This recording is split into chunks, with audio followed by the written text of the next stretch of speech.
Hello guys, good morning. So today we are gonna continue discoelysium um, from when we left it, where we left it. So I have to apologize, guys, but I have a terrible cold, as you can probably hear. So it will be a bit challenging for me, but yeah, it's fine. So let's start and get back to the game.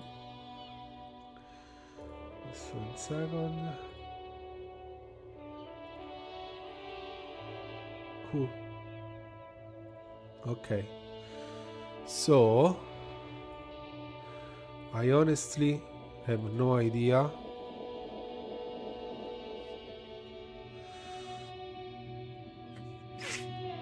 sorry guys. I have no idea of where we were, what we were doing.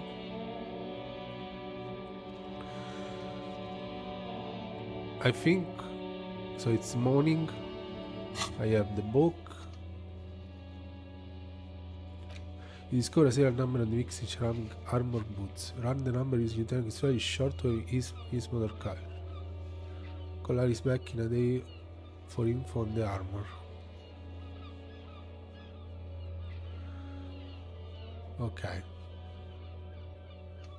I already did this, so I have to wait a day. Sorry guys.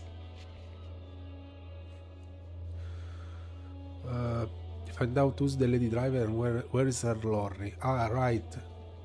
Someone used the terminal B to smuggle raw ingredients. Okay. We need also to find the money.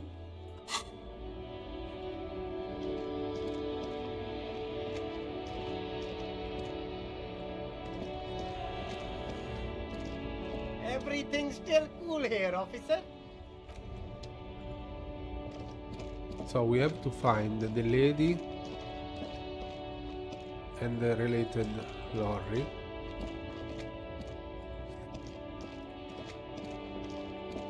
Because we are supposed to sort the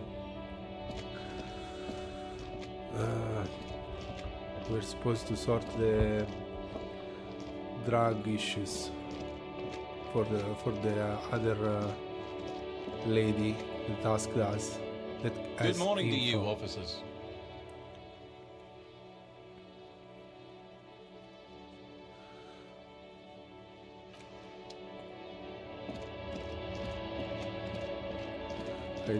I cannot go here.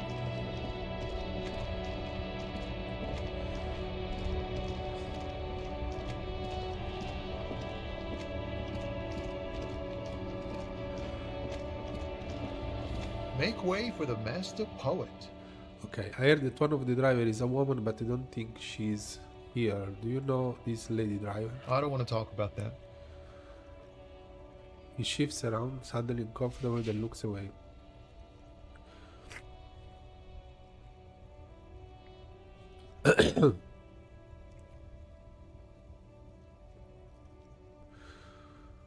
I don't mean to pry, but I need your help. She may be involved with the drug business. I was hoping it isn't going to be her. All I can say is, she isn't around here anymore. She isn't some evil drug trafficker. And I don't know where she is.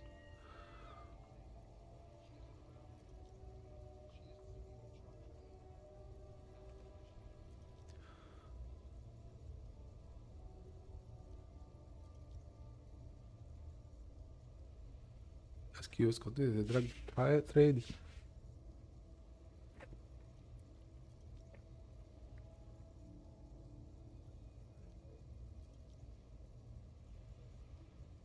I didn't, man. I told you I was hoping it's not her. That she wouldn't be mixed up in it. He still is. Hoping. It's just wishful thinking on his part. Not trickery. It's true. We would of course lie. But I can't. Emotional rhetoric. He knew something and he didn't share it with you. That's a fact. Thank God I don't know. People here call her the lady driver. She kept her name a secret. From me too. Now I see why. A friend? An acquaintance? I don't know. She was the only person in this damn jam I could talk to. She's someone I don't want to rat out to the law, okay? Okay, what does she look like? A youngish woman. Gruff, but in a cool way. What color hair? Blue and violet. Dyed. It was violet when she got here. Blue before she went. Then she may have dyed it again. Damn, I don't want to... Please just let it go. Whatever she did, it can't be that bad. She's not a bad person. I know that much. We can't just let it go. It's part of a police investigation. That's how it always is with you, isn't it? All part of the investigation. The girl's troubled. If Sorry, you guys. hunt her down, she may not survive it. I can't have that on my conscience. It won't come to that. We won't pursue her on this. This is information only. I don't believe you.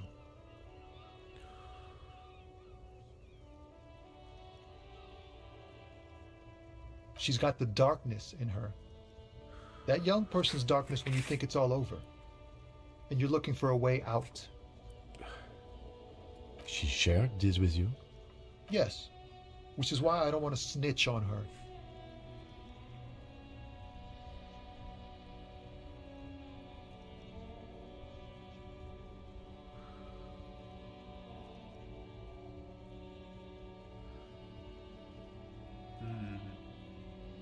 I'm not sure. So if I do this,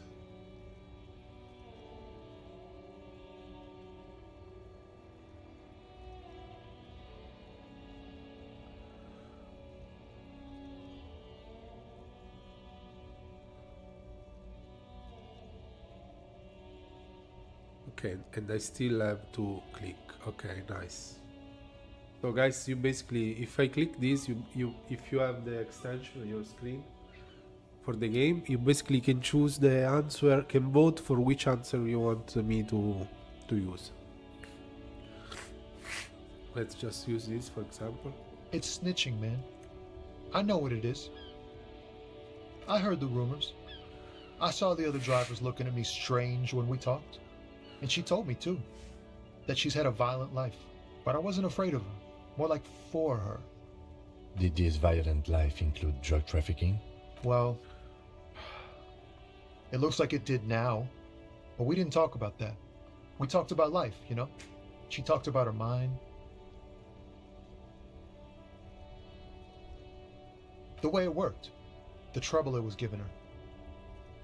But did she leave her already? Fuck, man.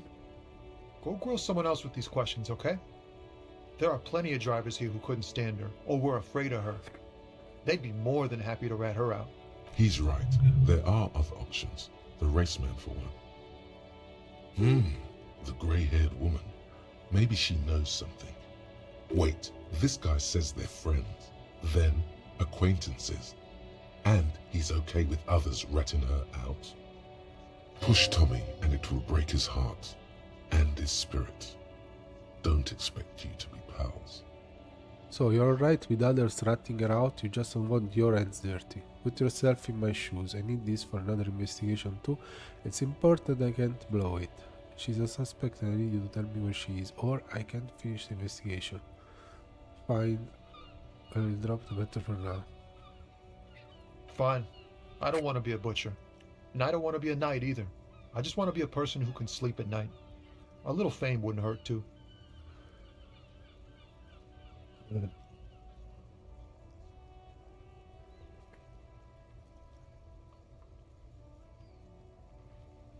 You're not going to put a bullet in your head if you blow it, are you? Because she's on the edge, man.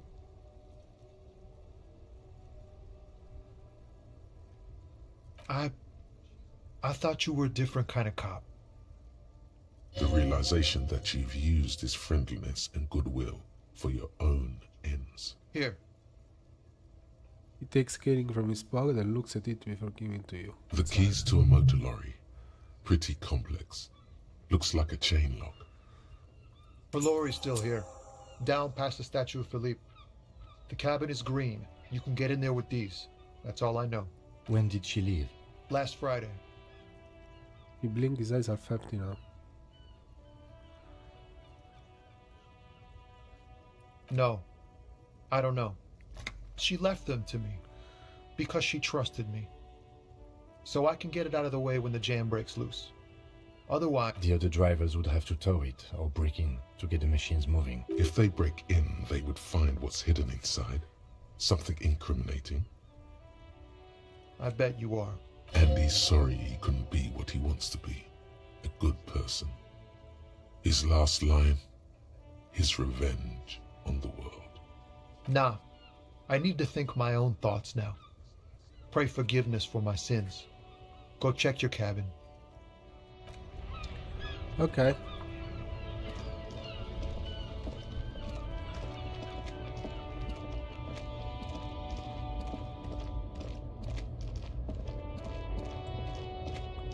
Who's this one?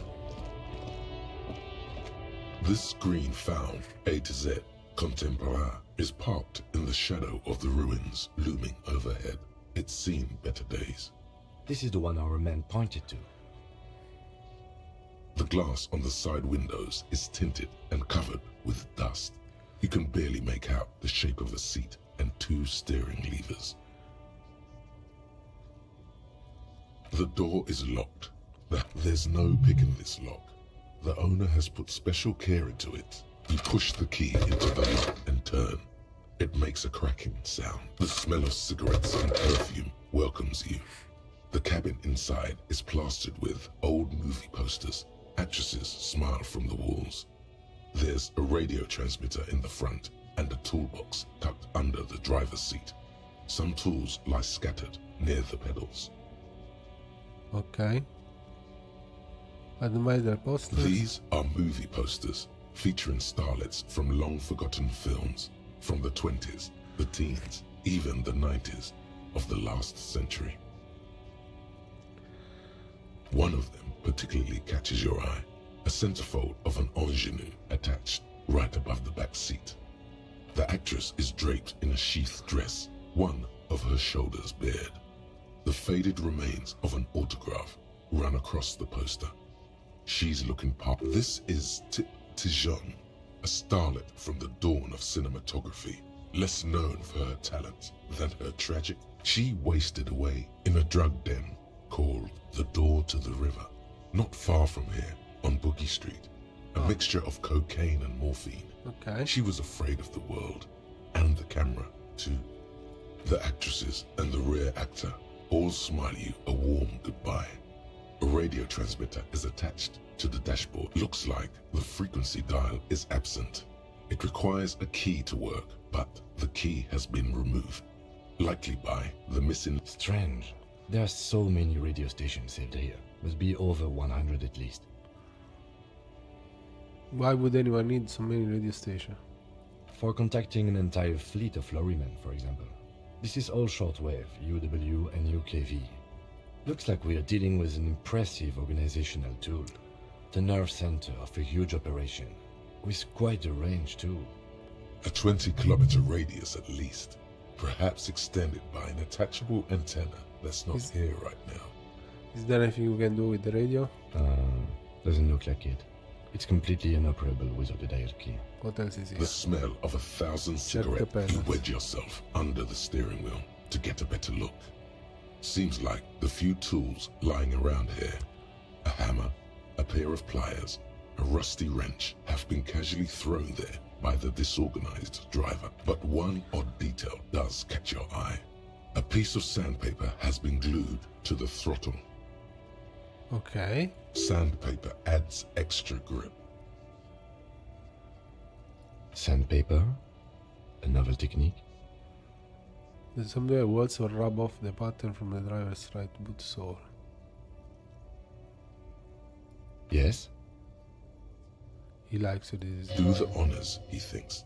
Connect it yourself. one of the butchering at the crime scene had an aberration. One soul was smoother than the other. Which means that the missing lady driver was present at the lynching. Ooh, so we got two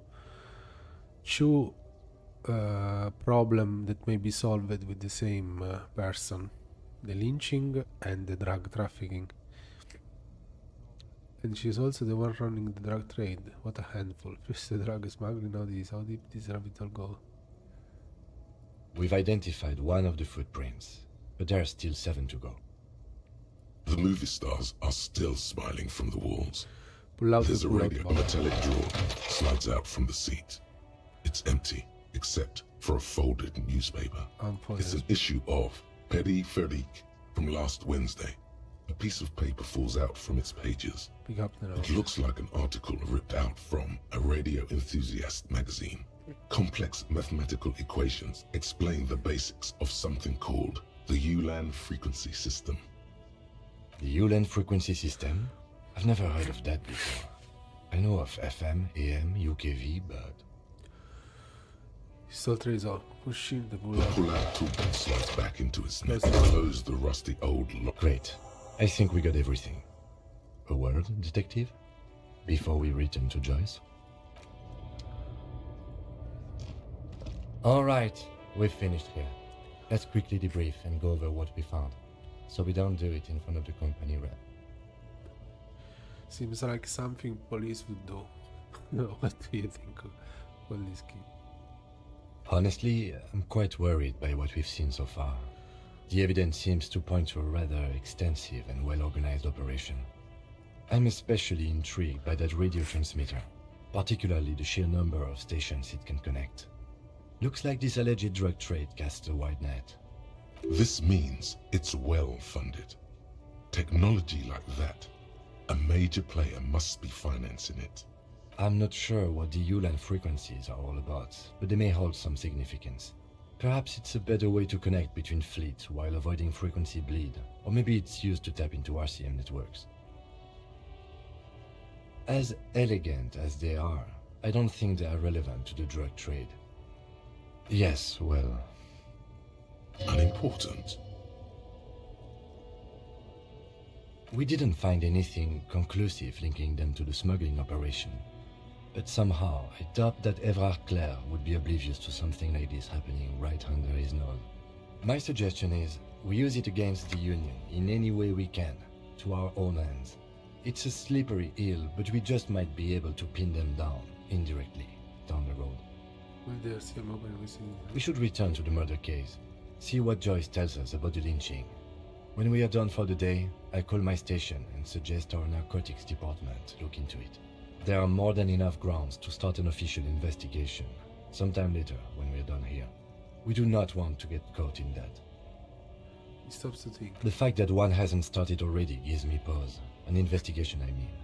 Especially if the Madrid grouping is involved, and I can't imagine they aren't. It's certainly worrisome. Corruption? All the same, I don't like the idea of internal affairs descending on the matter. That won't help anyone either. Okay, debrief over. Debrief over. Okay, so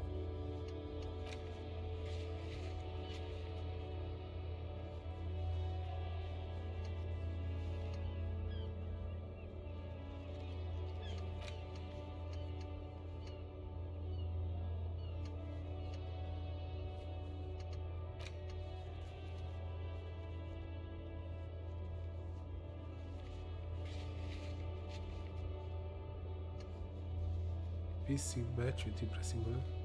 Ask him about this after the initial inspection of the dead body. Okay. Yes?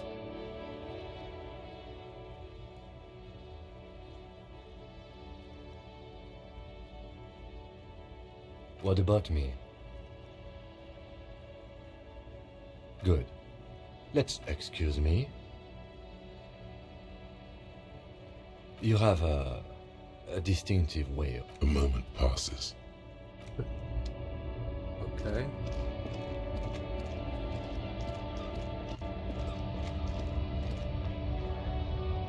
A lorry stuck in the traffic jam.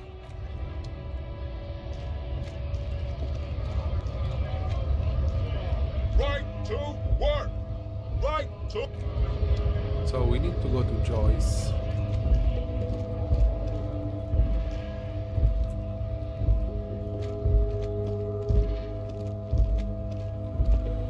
Looking for something?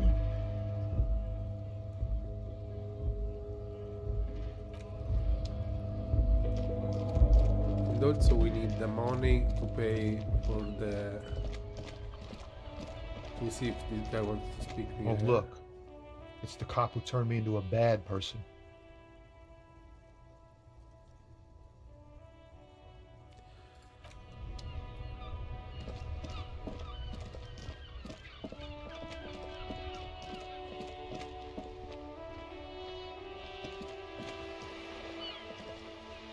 No, let's see if I can...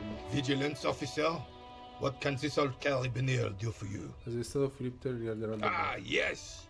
King Philip III on his Oh, absolutely. At the mercy of a cocaine-snorting tyrant who emptied the train. A superpower, feared and respected. A testament to what this country can be under the leadership of a true king. Someone who knows how to rule. Decisively, without fear of offending the sensibilities of the frail and weak-minded among his subjects. This is something the insurgents never understood. A nation is only as strong as its leader.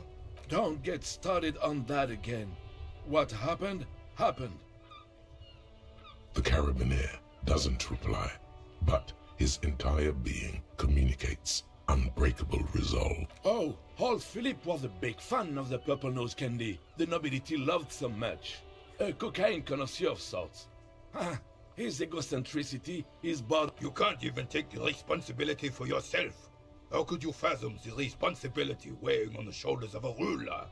That's why the Philippian kings use cocaine, for clarity of vision, to aid in their work. Regnum cocainum, Revishal's finest years. Of course, clarity of vision. Away. Philip III was even brought into this world with the help of cocaine. The court medic administered a dose to his mother when she was in labor, and it is well known that with the help of cocaine, only the purest, of course, he was able to connect with higher realms. Oh. Higher realms. Of course. It all makes sense. He's just making excuses for the king's habits, isn't he?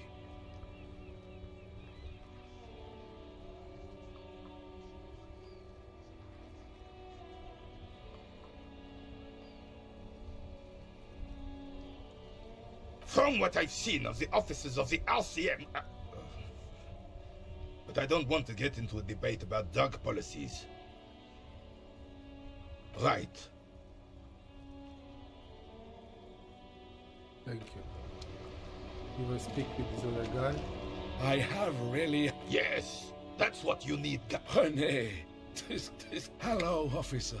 How might I be of assistance of this? Let me think. I heard someone was hanged and left on a tree for a week. But that's all I know, really. No, officers, I'm sorry. And I really would like to assist. You are both good. Then help them, you wimp. You have plenty of shoulder with the ghost caviar in the Union. He means caviar socialists. I wish I could, but I just don't know anything. I always keep my nose clean and don't gossip. Everyone knows and respects that. Odd. He doesn't seem to be lying, but there's something off here. I'm not even anyone. Of course he's holding back. His mouth is so full of Union prick he can't even speak properly. Can I at least finish my fucking sentence before you piss on it? Is that okay, René? I'm not anyone important in the Union. I just know Evrard. Everyone in Martinez knows the Clare brothers. I taught these boys human studies and history in the gymnasium. What do you know about history? You never witnessed history. Only heard about it years later, when it had already moved on. The old soldier mumbles something under his breath and turns to... There he stands, proud, rigid and alone, like a... Let's try not to get caught in a crossfire. Lest we leave riddled with bullet holes. This animosity is ancient. Oh, in many ways, yes. like an honorary member. I attend meetings and parties, help with little things. Evrard, Edgar, and the older debarders all know me. Oh yes. Not in the technical sense. I don't have a vote or a membership card, but Evrard keeps me on the payroll, just for the little things. So that's what it was before. Him hiding something. He tries to make it look like he's a big deal in the Union, and now the illusion is disintegrating before your and Renee's eyes. He doesn't know anything, because no one tells him anything. He's an outsider. Of course he's not a member. He's not a member of anything. I knew that. He's a Vezavein. Turns the way the wind blows and tries to look important. I hate this socialist rabble. But even siding with them is better than living your entire life on the fence. Never committing to anything. Pick a damn side already. Writing work mostly. Occasionally, he needs something written, and I happen to have a way with words, people say. Okay. What kind of things do you write for him? Oh, nothing official, I assure you. Just essays for the newspapers. About Martinez and how things are and how they could be. Evrard and I had these long talks where... Well, he tells his little pen man exactly what to say. It's commie propaganda, plain and simple. You should be ashamed of yourself. Are you a caviar socialist? I don't even consider myself a regular socialist. Politics is not really something I involve myself in, officer. Wait, how can you write those newspaper pieces if you are not political? Officer, I have a vivid imagination. And like I said, I have a way with words. That's enough. No need to sink into politics. Hey Mok Mok, how are you? He just fluffs it up. Of course. Don't sink into anything. Don't sink into any fight. Only sink into your couch. Nice. So you're weather vane, but you need to believe in something. Freedom of people or even money. That's smart. Take my screen too. Let's go with the number 2. I believe everyone has the right to think and do whatever they want, even if it's nothing at all. I'm very adaptable. That accent, yes. Come on, you. The Carabin closes his eyes like he's never going to open them again. Okay. Thanks for all the info. No, thank you. For being consummate professionals. You'll have this case wrapped up in no time. Looks, the initial point to the sand. You can have a lot of that. I'm sorry, officer, but I really don't share food. Nothing personal, it's just a principle. The only one you have. Suddenly you realize how hungry you are. The last time you ate must aeons ago. Probably when you were still a child.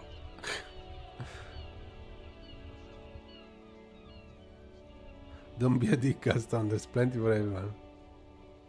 Believe me, officer, I wish I could help you, but I need this sandwich to keep my blood sugar stable. In my age, you need to pay attention to these things.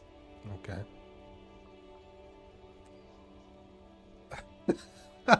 You're not hearing me. Man, I need that sand. No, come on. Please, friend, just share it. Fuck off! It's mine! He jacks away immediately, startled by his own reaction. Sorry, officer. I'm sorry. I didn't mean it in a bad way. But the sandwich is mine. I'm not gonna share it. When the dissidents come to rape our country, he hides. But try to get a bite of his dear sandwich and he gets close. We are a special kind of vermin, Gaston. I don't think I can do it. Convince Gaston to relinquish his sandwich. Let's see. Alright, this is how we're gonna do it. Nice. Alright, this is how we're gonna do it. I admire your handwork, chef. There are a few things I do differently. Like what, officer? This is as good as they come in Revachol, I assure you. An array of delicious recipes flashes through your mind. Salads, salmon, sandwiches. Bingo. This calls for an engineering angle. Structural rigidity, exposed rafters, lattice works, that type of approach. The bread you build this wonder on could have been toasted beforehand. Had you put a large slice of Olduvian cheese crossfire from the ham, it would minimize the component loss via crumbling.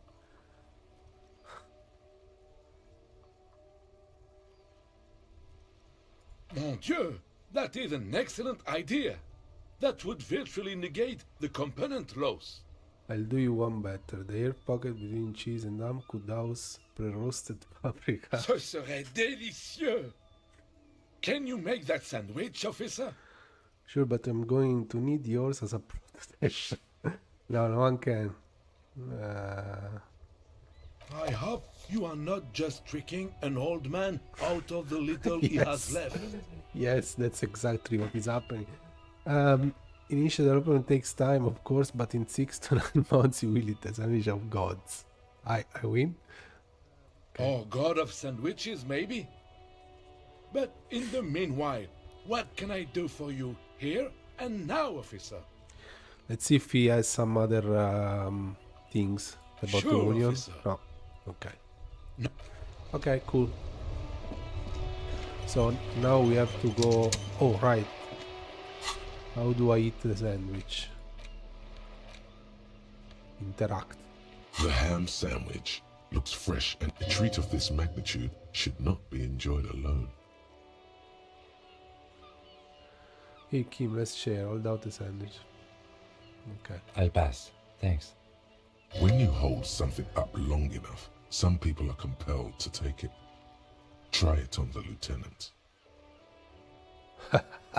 Thank you, but no, I'm not hungry. No. Do not lower the sandwich. No. All the time we are moving closer to his chin. The lieutenant's eyes express an absolute lack of interest. Move the sandwich around in front of the lieutenant's mouth and make aircraft noises. The lieutenant stands next to you, but he might as well exist in a parallel realm. This man does not crack under pressure. Stars would die before he'd succumb to any kind of manipulation. With this realization comes a sudden flash of pride. You know, Kim, if I were to hold this sandwich up long enough, have the sandwich intercept a circle in front of the lieutenant's face and then gently nosedive against his lip. Some people would feel compelled to take it. Yes, I know. No. Okay, step back, everyone is gonna get messy. You jam your teeth into the sandwich and immediately feel a series of taste explosions go off in your mouth. It's like someone's carpet bombing your tongue with ambrosia. Probably I should have kept the sandwich for something else, but yeah. This is what angels must taste like.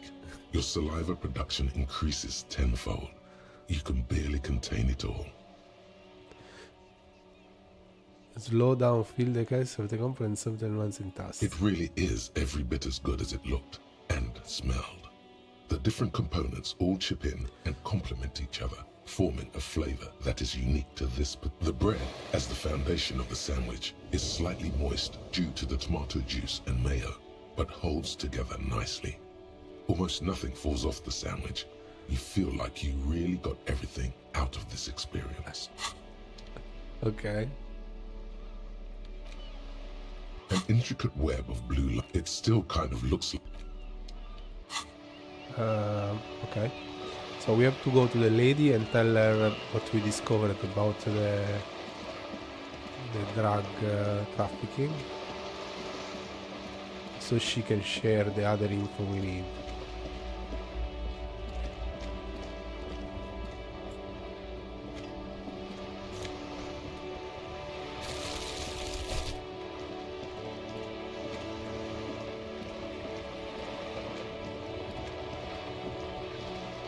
You're back. Good. What can I help you with?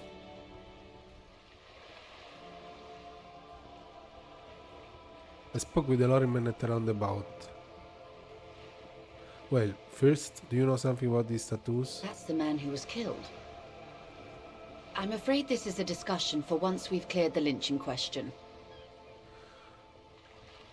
Fine, let's Better not tie the fourth day. She wants to answer the question. Protocol keeps her from it. I spoke with the lorryman at a roundabout. Yes, my eyes on the harbour have sent word to that effect. What have you discovered? Wait, where exactly are these eyes It located? doesn't really matter. And I do apologize for the surveillance. Wild Pines can't afford to be blind at a time like this. In any case, it's a relief to know someone has looked into it. If I may ask, will there be an official investigation? I assume you discovered there is an operation. If there is an investigation, it will be part of an ongoing operation, subject to confidentiality. I am sure you understand.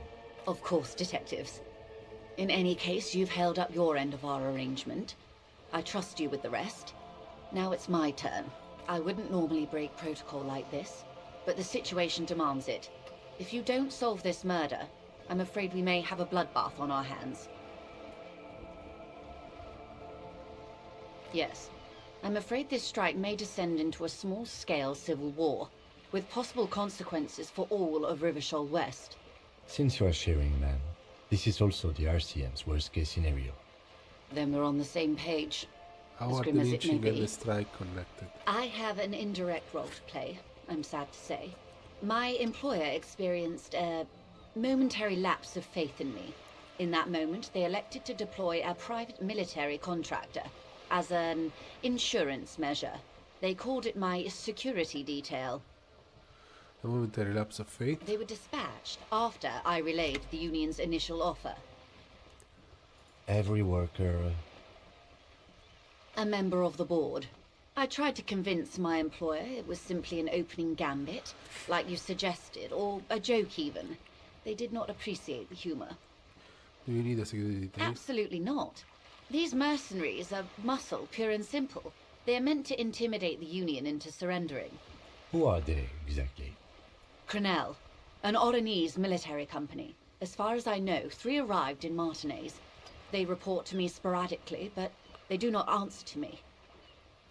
To be frank, our relationship is deteriorating. They wear ceramic armor, have semi-automatic weapons, and years of combat experience. They also have trauma and stressor disorder, and no idea how to conduct themselves in an urban civilian environment. So, what happened? The story is, one of them, the Colonel, I don't know his real name, sexually assaulted a local woman while he was drunk and separated from his unit.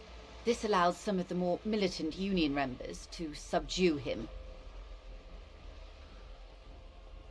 Okay. He was taken out behind the whirling in rags and lynched last Sunday night. Okay. So we didn't know about this sexual assault thing. So this was what sparked then the lynching, according to her. Nothing. Mr. Clare refuses to let me into the harbour. I have not been able to discuss this matter with anyone there. The remaining 2 Crenell contractors carry out their orders, for now. It's a smokescreen. In secret, they are conducting an independent military tribunal into the lynching. Once this investigation is concluded, executions will follow. What is the nature of this so-called investigation? Whether to execute one, some, or all of the Union militants. But the investigation is not in this court. Maybe the investigation can team up. You know, share resource and intelligence.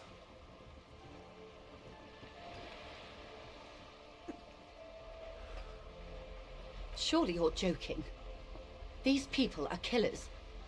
My only hope is that yours provides a single, concrete suspect before they indiscriminately pick theirs.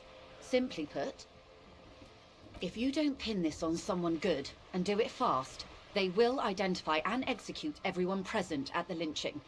This in turn will force the Union to respond. The Debardeurs have over 2,000 men. It will be 1,000 to 1. Have you ever seen a Hornet invade a beehive, Lieutenant? It's not pretty. The Serai's giant hornet, the world's second largest insect, can kill 40 honeybees a minute, while a group of 30 can decimate an entire hive of 20,000 bees in less than 4 hours. Okay. Jesus. These men work in tandem using semi and fully automatic firearms. Their armor is virtually impenetrable to muzzle-loaded weapons, even yours. Most Union workers don't have guns at all. As I said, a bloodbath.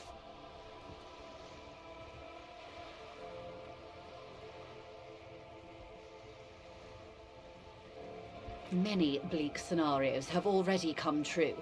Nameless, badgeless detective of the citizens' militia. All we can do is keep the rest from going the same way.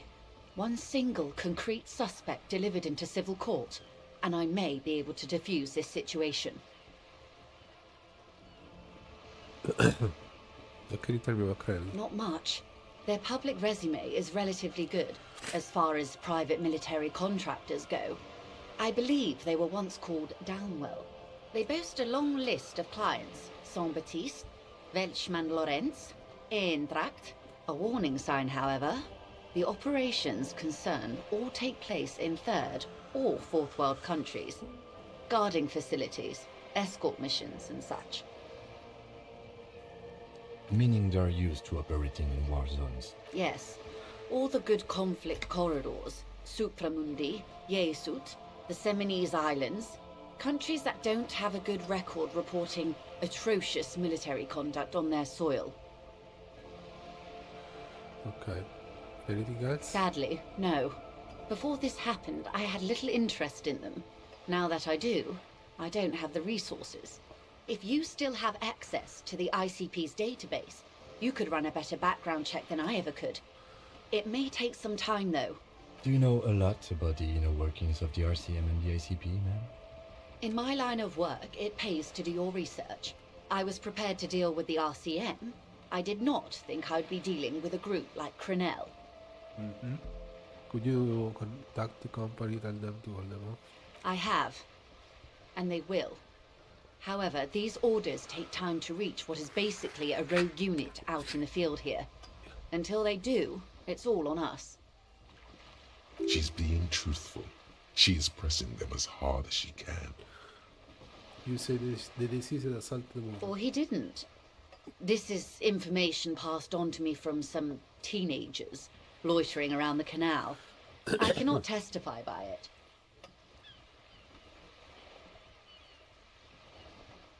The remaining contractors, their tribunal, it's what they believe. What did this teenager gonna say? That the man was killed because he assaulted a local woman. I've asked around a bit. This seems to be the accepted story around Martinez. Okay. The lieutenant It's not consults very his notebook, his eyebrows knitted in concentration. Odd. We haven't heard any reports about an assault in connection with the lynching. Where did it take place? And when? Last Sunday night, at the Whirling in Rags, the hostel by the gates. Supposedly, the colonel was drunk, maybe on narcotics too. Either way, he's alleged to have sexually assaulted a woman. Sometime later, a group of dock workers got their hands on him. That's a good question, officer. I don't have the slightest idea. As I said, it's a rumor about a rumor. In any case, it's what the colonel's remaining colleagues believe.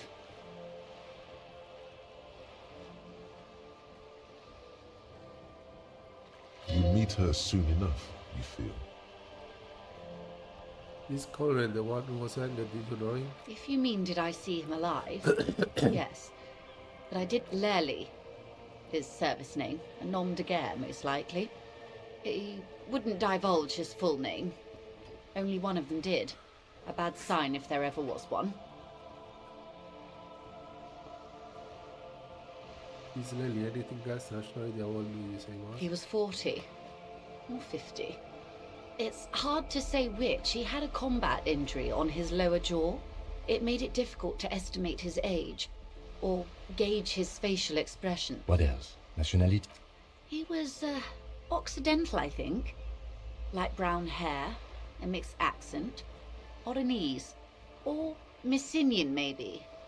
His injury gave him an accent all his own. In a way, it was humanizing. He had to learn to speak through it. Through the injury. That's all I know, I guess. I only met him once. What are the remaining 2 marks now? They've gone to ground, as it were. I don't recommend seeking them out. For one, they're almost certainly armed to the teeth. They don't have the same respect for the Revachol citizens' militia as I do. To put it bluntly, they think you're vigilantes. Ghetto savages. It will not be a fruitful meeting. We still need to know where they are. You're likely to run into them eventually. When that happens, I'll be in a better position to mediate if I don't appear involved. One is obviously the scab leader at the harbour gates. The one chanting the idiotic slogans. He's barely maintaining his disguise. Yes, yeah, okay, the scab leader at the Arbor Gates. The other has a vantage point in a building south of the roundabout. They were keeping tabs on you while you were canvassing the lorry drivers. Okay.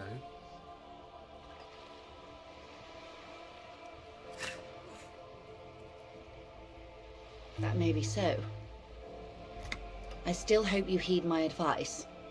For all your talk of averting this catastrophe, the situation at the gate is a powder keg.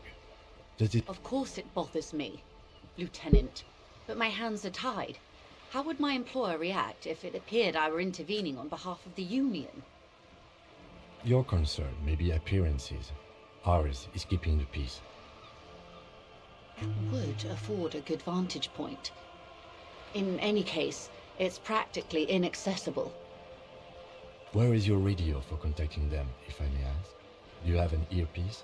Heavens no. I'm not an undercover agent. There's a short wave at the ship's wheel.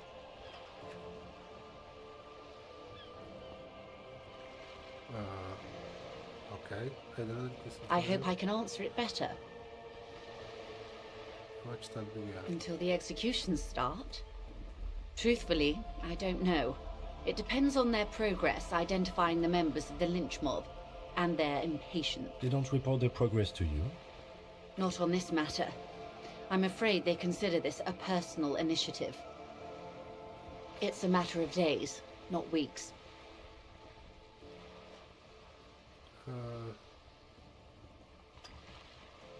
I am sorry to have been the bearer of bad news. If there is anything else I can help you with, please ask. Now, can you tell me about these tattoos? Of course.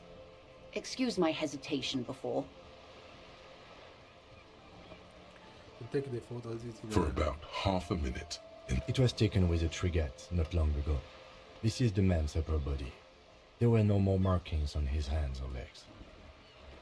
Stay quiet, observe the morning expression. What do you think? Her mouth is relaxed. The accordion lines near her mouth vanish. The pearls of her eyes move slowly on the photo's surface. What do you think? Sorry. I was trying to see if I can read the web of interdependencies between these points. The stars. 3.1 on the photo paper. I can't.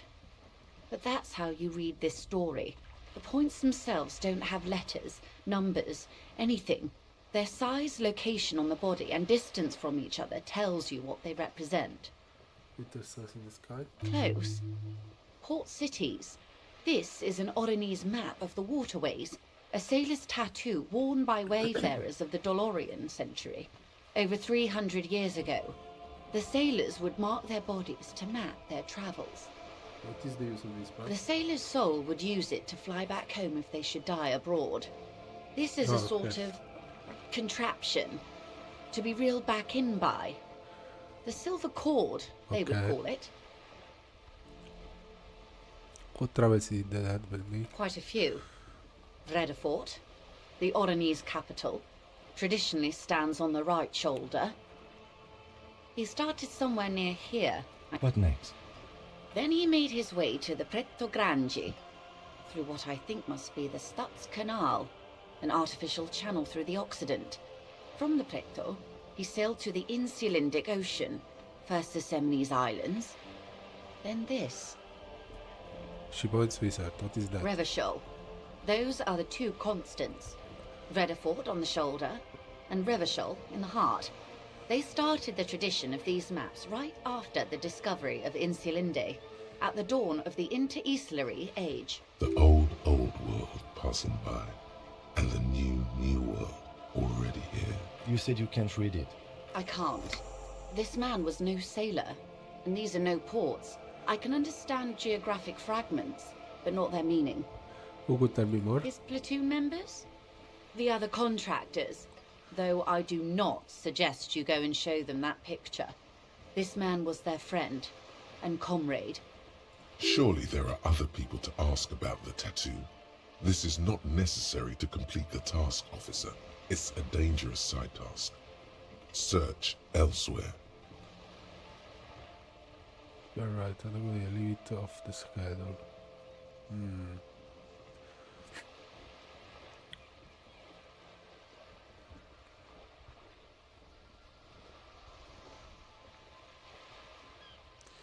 Okay, you're right, I'll leave it off the schedule. I am relieved you think so. I don't think That's all for deciphering the that tattoos. tattoo Thank you should for come your before help. public security. Is there anything else I can help you with? Slowdown is already This reality. Yes, real and experimental side case. Risking into the world of myself. It's read that medical apps have trouble remembering even the most basic terms of reality.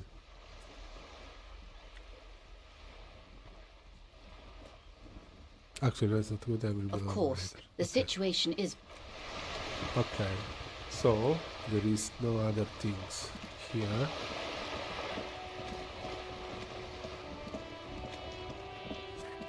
A sturdy metal door guards. This could be a way into the apartment building.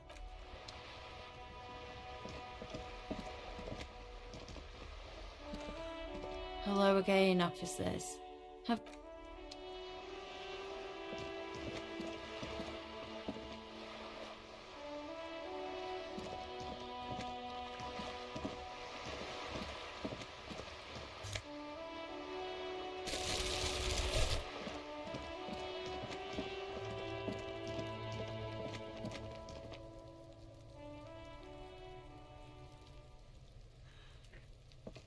trying to sneak up on me. This is something that required like art or something like that. Just an ordinary wall. Nothing to see here. Possible.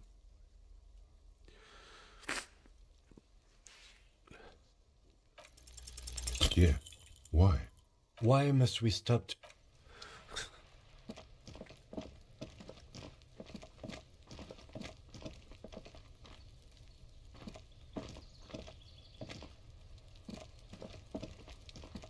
There must be another way into the building.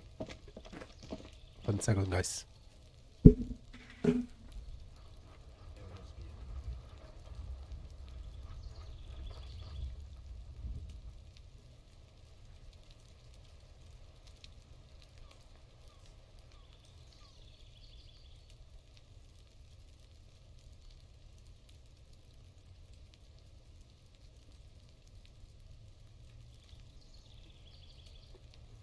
Okay, so now what do we have here?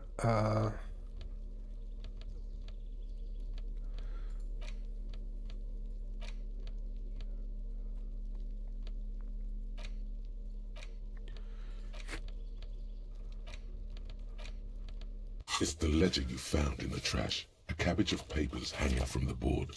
With the permeables, it takes about half an hour to piece one together, using the system you've devised. Which one do you want?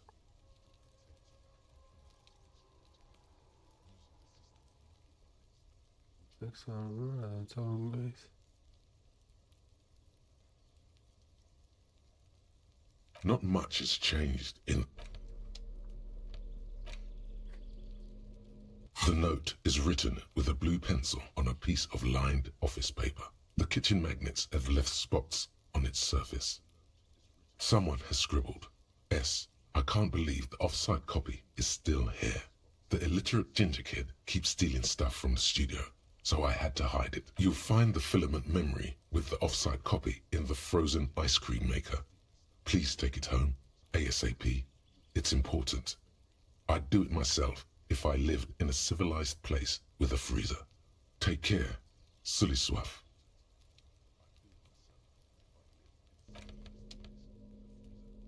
Okay. This is the map. The worn map features the patchwork your finger moves through the various streets. Across Rue de finally coming to a halt on the spot. For a more detailed view of the map, go to your journal and select the map tab. Okay. I'm around here, I think. In the back.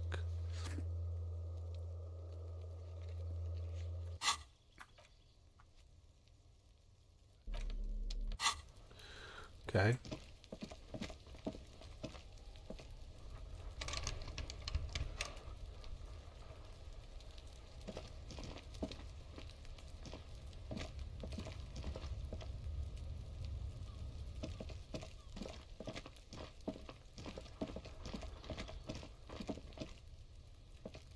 Can't reach that in any way.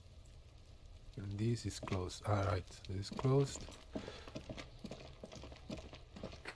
Let's go back here.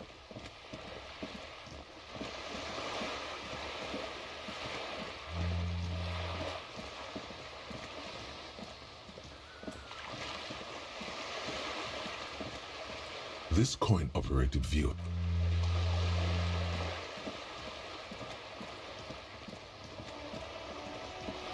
It's not here, right?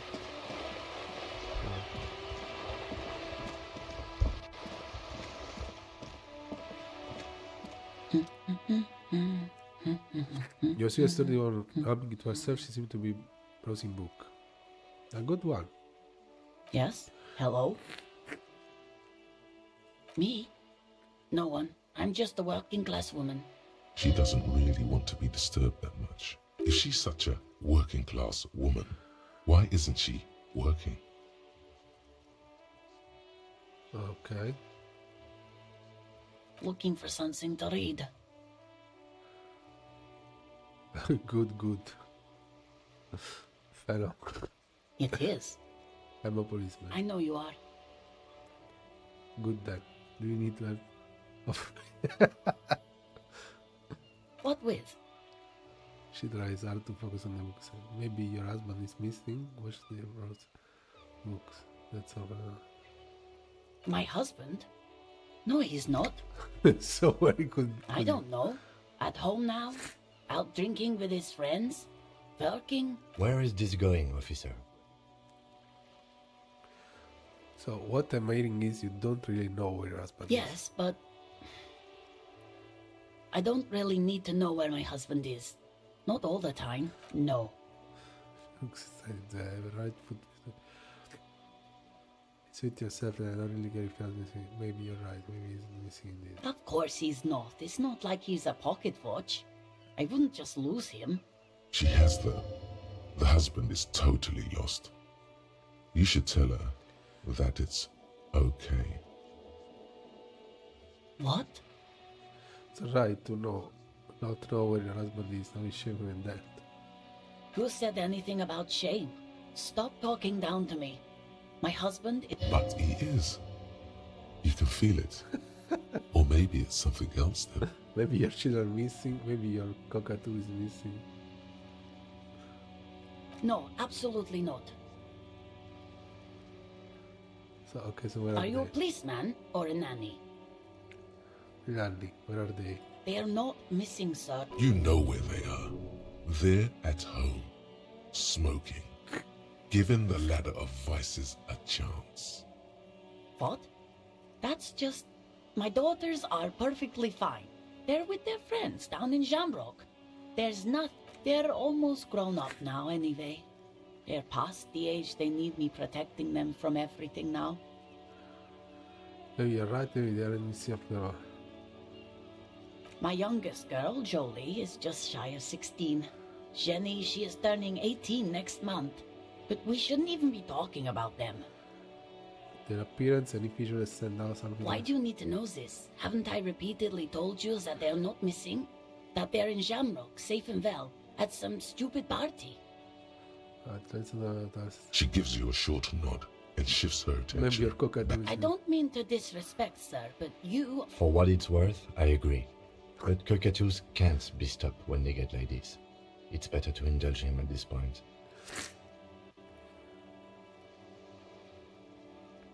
I don't even have a cockatoo. It's a trap. Never ever say what. Great. Just one more quest. What did you mean by me hearing that? Great. Nothing. Go read up on them if you're... Maybe you should. What if the cockatoo is your astral captain? Or your heraldic bird? Thanks, what I'm going to do. Get tasks. Wonderful. The store is open. Watch her browse books. Her hands move over the book covers. The tips of her fingers look rough, stained with the... The woman before you nods and...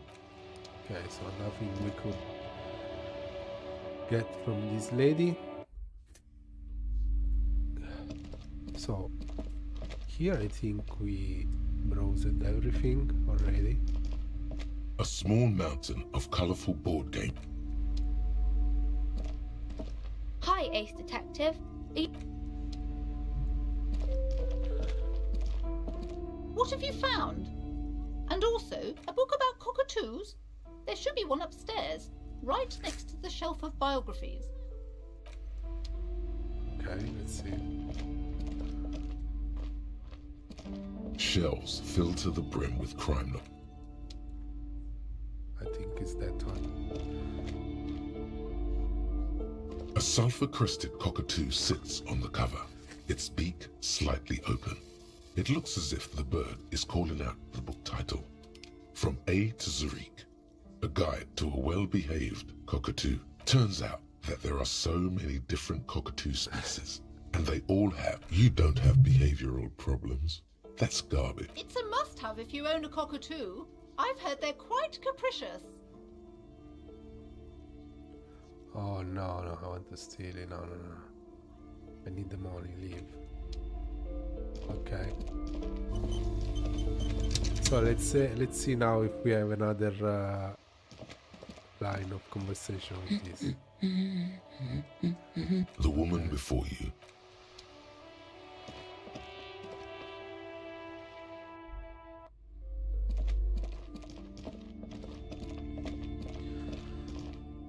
So there is this thing about the fridge.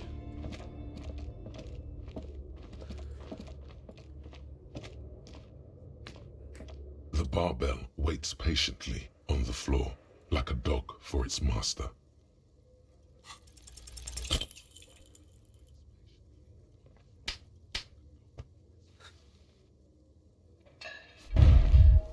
Oops. Should have done it. You manage to hoist it off the ground, but the barbell feels wobbly and see, even your body has failed you. It's a miracle you didn't injure yourself. Proper weightlifting gloves would definitely afford a better grip. Okay. Now here I need the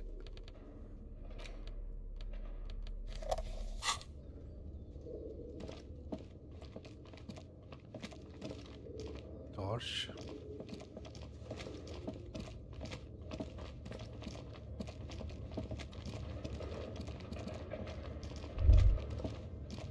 Looks like someone tried to reconceptualize their business here.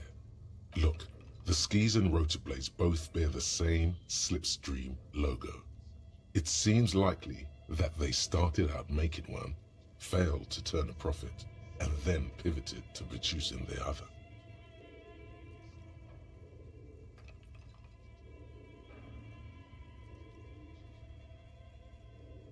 That's a good question. Reality is ruthless.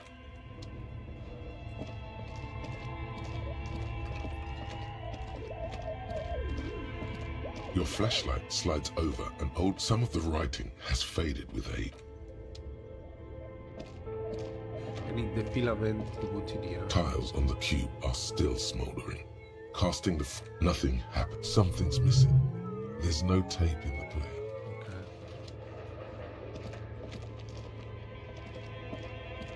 This old fireplace is covered in lines drawn. The whole thing resembles...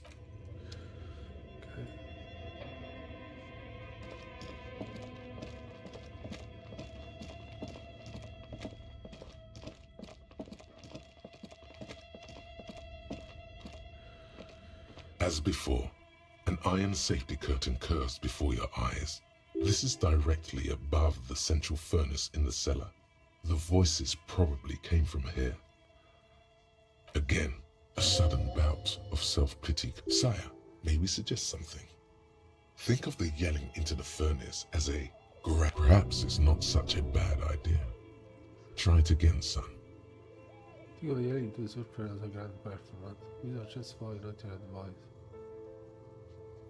Again, a sudden bout. Sire, may we suggest perhaps it's not such a bad. Okay, so the furnace, right. And then there is the fridge where the guy hid the filament for this machine to work. But oh wait. Anyway, I saw Yes? something.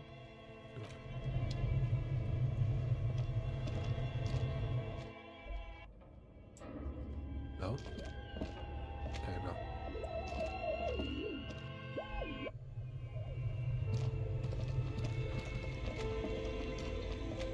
The bear's eyes are still glowing red, watching over all the ice. Good question, I know.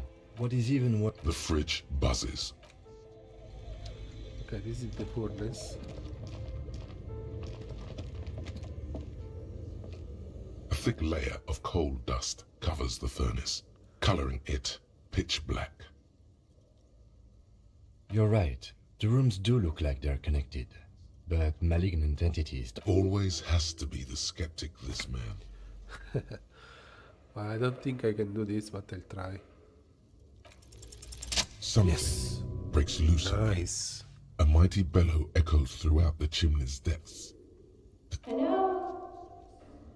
You've awakened the entity. Hello? Did you say anything? I can't hear you. Please come upstairs. There's a safety curtain on the second floor. I'll open it. You hear a low rumble upstairs. The sound of a curtain being pulled aside. Okay. After you, officer. Perfect.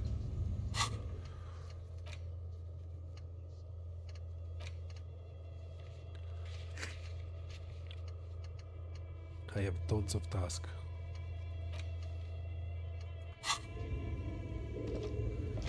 So we can go to speak to these guys and then we come back.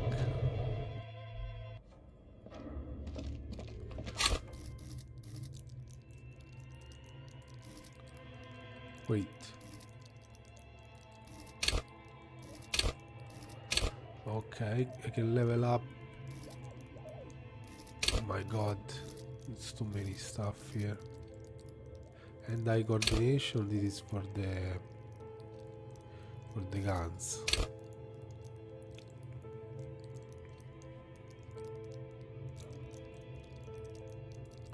Perception would be nice. Interfacing, master machine, clocks and pockets.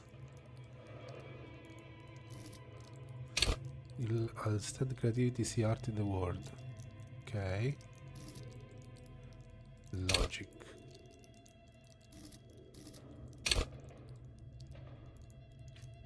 Understand others.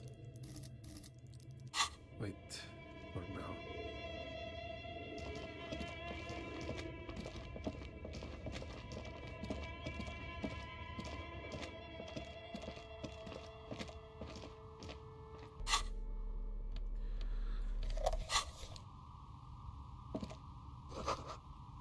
This tray is full of dice. Colorful polyhedral dice, hundreds of them. The candy dispenser has been repurposed to contain thousands of dice.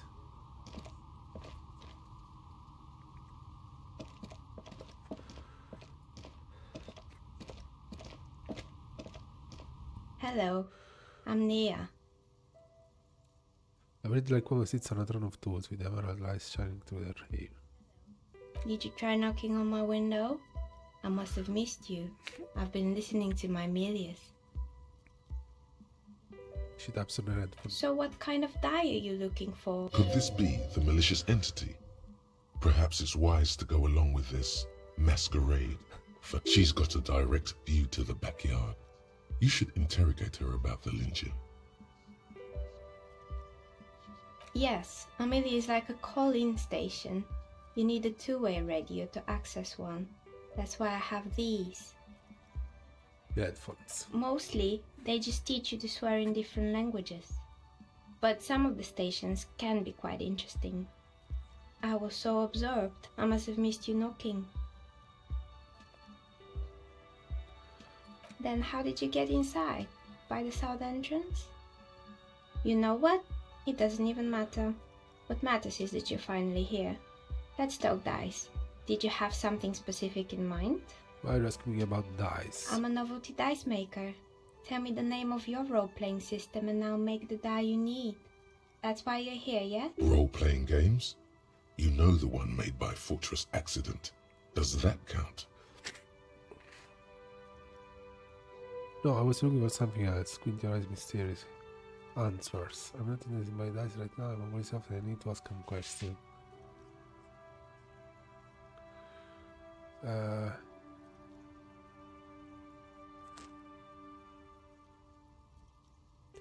Very good. My rate is 10 real per set. Unless you want to take a look around and see if there's any particular stone you want to use. Walls around there are covered with rows of precious stones. It almost looks as if the stones and dice are a natural part of the room, growing out of no falsehoods are present. She's a novelty dice maker and doesn't have anything to hide. Ask what you need.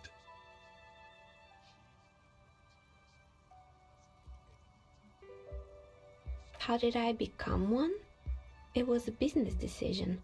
I was a regular jeweler at first, but that's an unfocused field with too much competition. Some of my friends were role players. They asked me to make some polyhedral dice out of cobalt. That was my first order. I grew it from there. Not especially. I like working with rare materials and a steady pay. And role players as customers? They're nice people. Some of those nice people have big bucks to spend on novelty items. She's thankful for the security they provide her. What do you know about the man who was lynched behind the whirling in rags? Nothing really. I didn't know him. Who cares about a dead body? We might be dealing with a malignant entity here. The lieutenant looks at his notebook. Then the woman under the large window. Your window looks directly onto the courtyard. You're saying you didn't see or hear anything unusual last Sunday evening? I'm sorry, detective, but as you know, I usually have my headphones on when I'm working. It shuts out most of the daily ruckus behind my window. What do you mean by the daily ruckus? Well, there's always something going on in the whirling's backyard. She stopped to try and come up with an answer. During daytime, there are usually those kids. And lately, I've been seeing a lot of drunk workers hanging about. Must be because of the strike. She's heard of the murder, but did not see it, sire. She's not sorry to disappoint you. Informing on someone in a murder investigation would intrude upon her focused existence. But I never saw anyone during that fateful Sunday night, I'm afraid. And you never took your eye off the work to look out of the window? I might have, but in this case, all I would have seen is my own reflection staring back from the darkness. It's really hard to make anything out in the yard when it's dark outside. Besides, I rarely get up to look out the window when I'm in the zone. You often work Sunday nights? It's an odd profession, making dice for people. But I like it, and I prefer doing this to sitting at home. I see, thank you for your answer. She nods. Anything else, officer? Where are we anyway? What is this place? We're inside the chimney of an old central furnace. It's strange, I know. She looks at the ruddy bricks that make up the wall. Even though they've been repainted, there are still signs of coal black soot here and there. But when I arrived here, all the other rooms were taken, so I had to build myself a makeshift home. Besides, I don't really have to pay any rent here, so that's a plus. Plaisance was right. There's an entity living in the chimney. You should ask. Creative.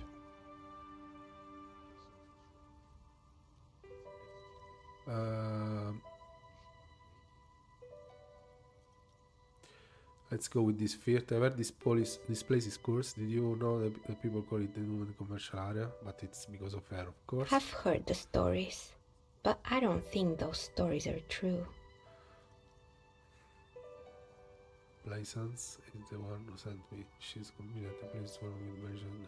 Wait, how do you explain what happened? It's just capitalism. We only hear about tales of success, so it's often surprising to realize how many ventures actually fail. Plaisance is the one who sent me. She is convinced that the place is warming with my Plaisance, the bookshop lady? I've heard that her business is doing rather well. Have the energy spared her somehow? Plaisance is a wise woman. She's administering as volunteering as Actually, the bookstore isn't doing that well. There are hardware and gusto, and she has to exploit her own data to keep the company going. Because it's just biding its time before it strikes again. So later, I don't know why the bookstore hasn't gone bankrupt yet. That's what I'm here to investigate. Oh, right.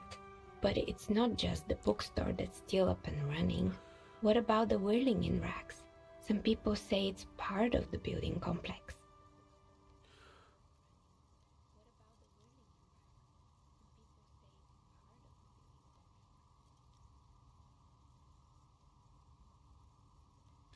You're right, the whirling doesn't really look like it's cursed. And then there is me. Kind of. She sighed, looking at her messy work table. All kinds of tools are scattered from knives to army fight. I've been here for 14 years, selling novelty dice to role-playing enthusiasts. Not exactly a million-real business idea, yet somehow I've survived despite the talk of malicious energies. Strange, isn't it? Maybe it's just because she's so talented that she's been able to woo the curse. It's because you are competent and dedicated to your craft. The course doesn't. The course will get to you. I have no doubt. It just doesn't care about. I'll be the first to admit there are many.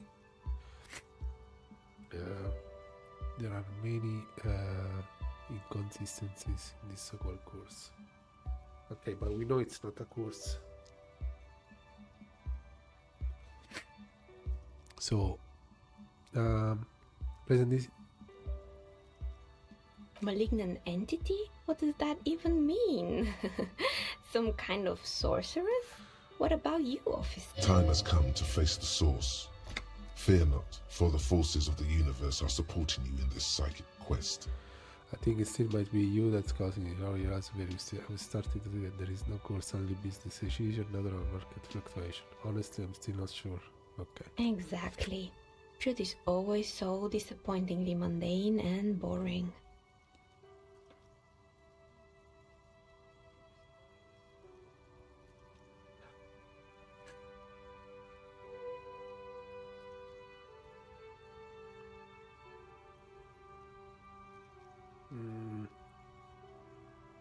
Just 1 second, guys.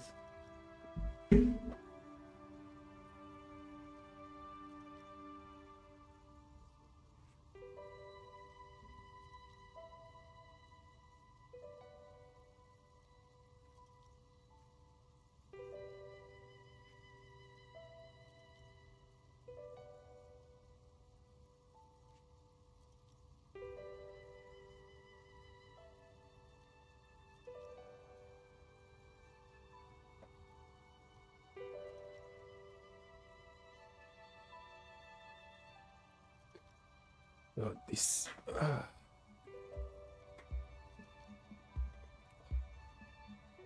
this cold nose is making me swear, really. So exactly, she means the root of her no. Truth is always so disappointingly mundane and boring. But I'm glad we got this sorted out. Anything else I can help you? That's all she has to say on the subject. She's been thorough and truthful, as far as we could see. You know what happened to other tenants? Everyone else is gone? More or less. Are you interested in anyone specific? Oh, quite a lot of them spring to mind. Okay. Let's start. There used to be a hair salon here, right? Yes, I think it was called Androgynous Orlando or something similar. They weren't a big hit around here. Turns out that working class men don't like genderless haircuts. They're scared of that word. A bit of experimenting every now and then isn't bad. It's not about the haircut. It's about the confidence. What's wrong with a bit of experimenting? The customers should have been more open-minded. I would never let anyone androgynous touch my hair, not even if I have the abandoned. Guess I'm a simple man. I don't really have an opinion on hairstyles. Okay. I guess it just wasn't the time yet. What happened to the gym? It wasn't merely a gym, it was Artemitep's boxing club, a community project created to steer at-risk youth away from drugs and crime. And who was Artemitep? Maybe that's what Kuno needs, a community-centered boxing club. I think I can ask everything here, hopefully. A kind man from Zemsk. I heard he had some trouble with the law when he was younger, and that's why he wanted to start the gym, as his way of giving back. Maybe that's what Kuno needs, a community-centered boxing club. Kuno? Who's Kuno? He's sort of the king around here. He's a little ginger gremlin who likes to defy dead bodies. Oh yes, you mean the kid with the sailor's mouth? Yes, I've heard him yelling profanities in the backyard. Okay, so she actually heard stuff outside. I think it would take more than a gym to help that kid. How did that community project work out? Judging from the kids I've met so far, it didn't really work, did it? It didn't. If anything, it made the youth situation in Martinez even worse. At some point, someone started a rumor that the punching bag downstairs was full of amphetamine. It's not really full of that. No one would store their drugs like that. Okay. So I have to check the punching bag. Eventually, the coalition took away the funding and the club went bankrupt. This was a few years ago. It's gotten much more peaceful around the plaza ever since. What's up with the broken windows? Oh, this one's a mess. There used to be a company that promised to repair windows 24 hours a day. What could go wrong with this one, right?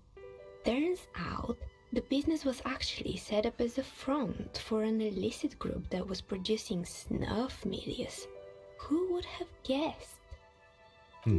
What's the snuff milieu? And they never cleaned up the debris either.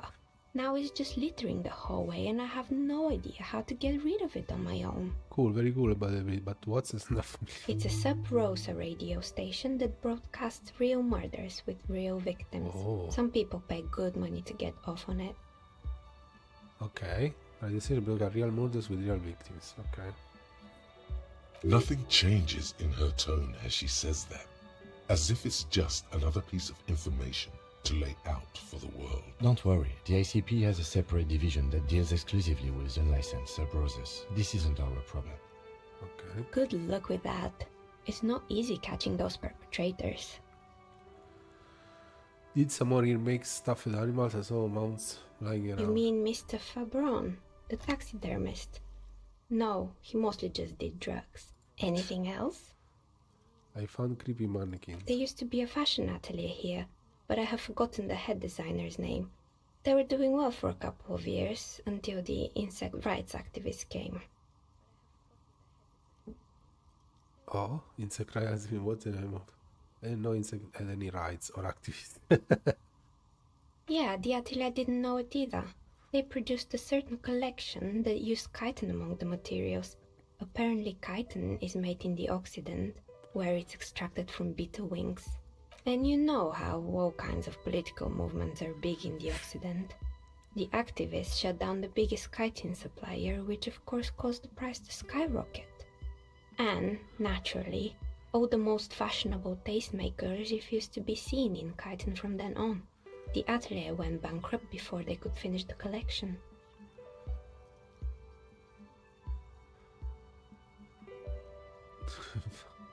They got to this making clothes out of beetle wings, a terrible idea. I'm glad someone took care of the little guys. Really? Anyway. She looks at the window, see where her dead fly is lying on its back. Thanks, good.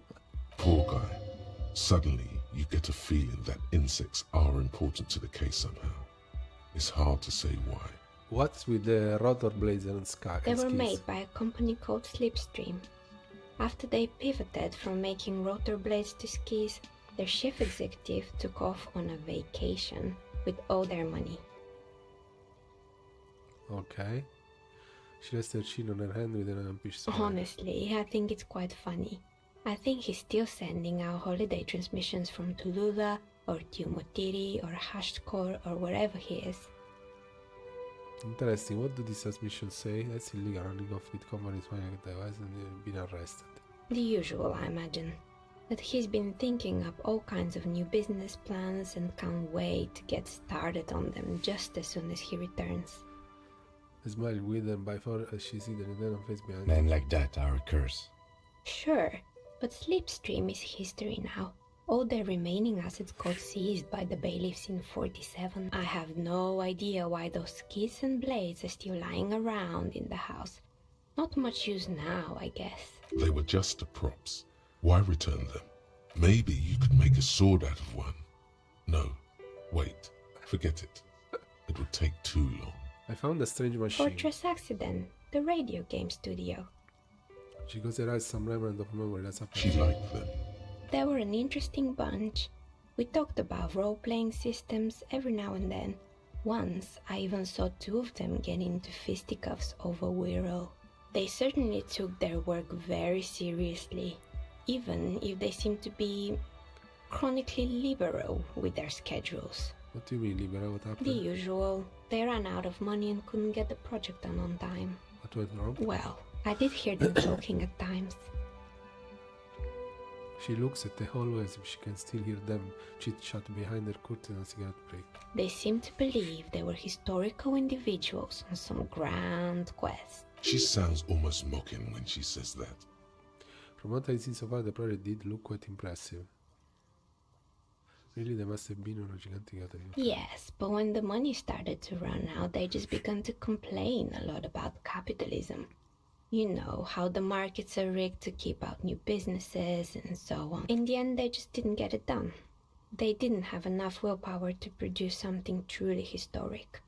And to show up to work on time. Well, showing up to work on time is incredibly hard. That's too bad. I would have... Portland project looked great. You're right, they should have just tried harder. They had everything to succeed.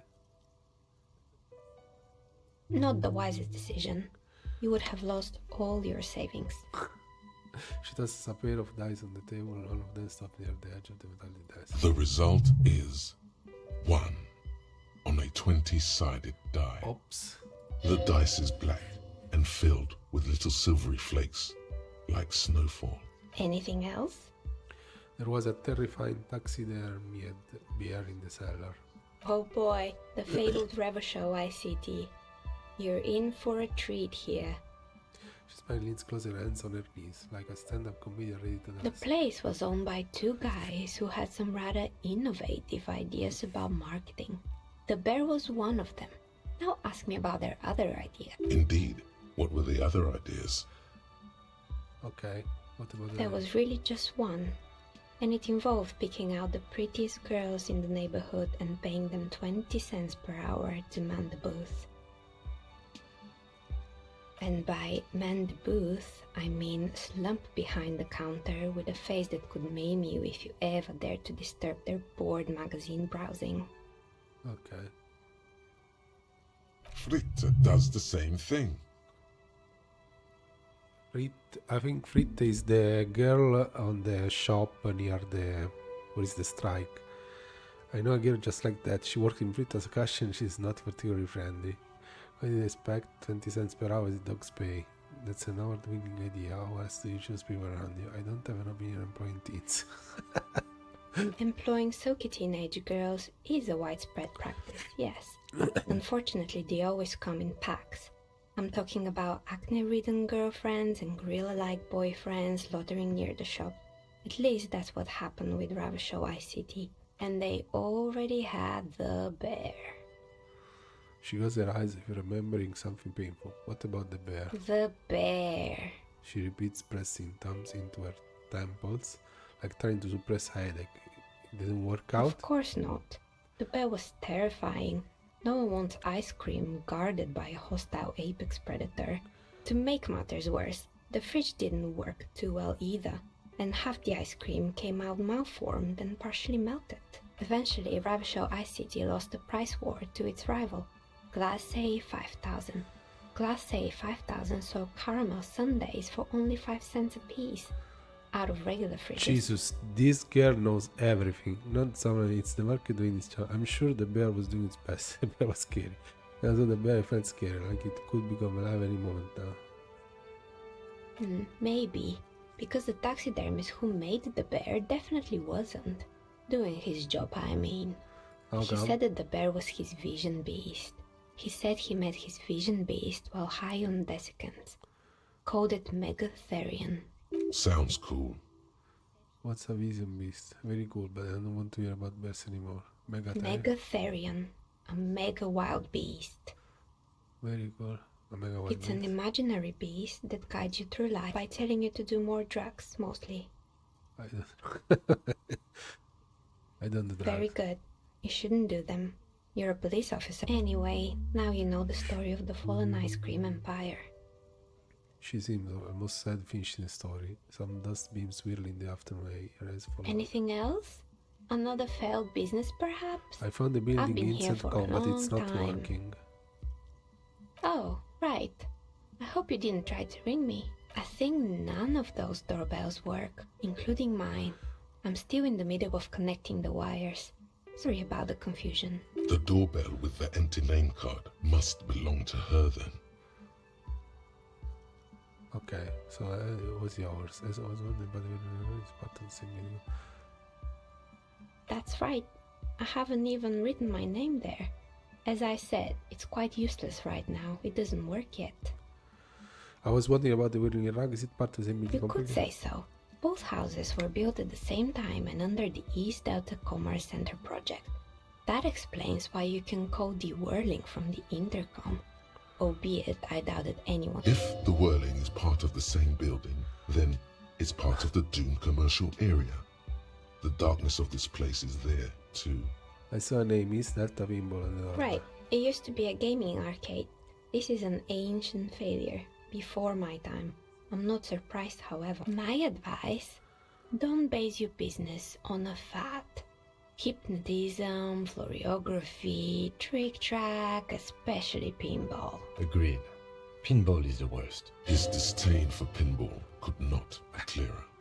A strange thing happened when I tried calling a company on my Slipstream SGA, someone answered. It can't be true. They don't work here anymore. They've been gone for years. Are you sure it was Slipstream SCA? Was it a woman? Maybe it was Plaisance from the bookstore. First, it wasn't Plaisance. I know her and would never recognize her voice. She said she was from Tricentennial Electric. Tricentennial Electric? That's a moment before she recognized It used to be a major electric company 100 years ago. Are you sure it wasn't just some kids playing a prank? No, it was something else. It was eerie. It was too real to be just a prank. Either we're dealing with a professional actress, or whatever happened, keep your cool. It's probably better to admit that it was a harmless prank. Oh, it was maybe something eerie, not real. It may have been some sort of real electrical or... Oh, the kids these days. We were just one of them, and now they're terrorizing us. I have a few more questions about the building. Sure, I'm listening. What's about the intercom? Okay, no, actually I had other questions. I hope it clarified things a I have bit. a question about building. What else? Why hasn't the business failed? I will never. Probably only if I do 12. You feel nothing. If anything, it's uncomfortably warm in here. Start taking off your clothes. You need to connect. Excuse me, what are you doing? Stare at you while you start to fuss with your... Officer! What? Lindsay Priest, I just muted it in here. I'm trying to lower my body, but it's part of this special technique. Never mind, that was a terrible idea. Undressing in a stranger's place of business? Yes, it was. Miss, I apologize for my colleague's behavior. He's still recovering from an unusual medical... That doesn't really excuse it, does it? Okay. Yeah, but they die, I don't know. I need the money. Of course. Tell me what you have in mind. You know the weird untethered setting. I want to die for that. Do you have any cursed dice? Tell me about your most exciting die. And then you know what I want. Just a normal day for me. Looking for something to help with my work. Trying to think about it. I think I have just the right one for you. She opens the top of her work desk and takes something out. 2 polyhedrons, red and blue, are colored in Police colors. because it was after, right? Not the most original, I know. But sometimes the obvious choice is obvious because it's best. Here, catch. She They're a tosses gift you for the me. dice. Oh, okay. A beautiful woman tossing you a gift.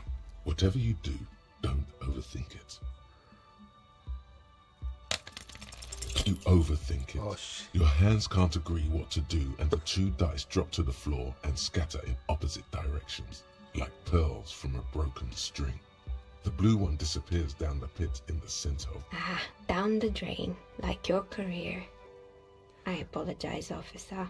That comment was unnecessary. Pick up the red die.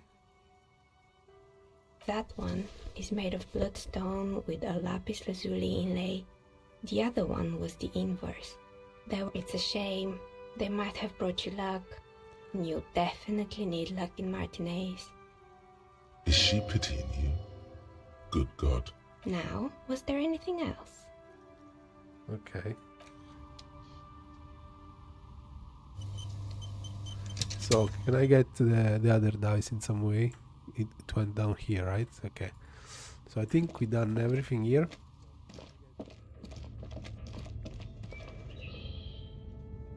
Alright.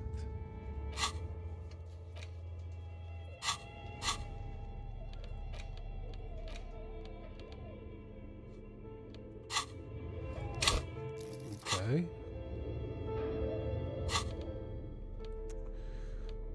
Tools.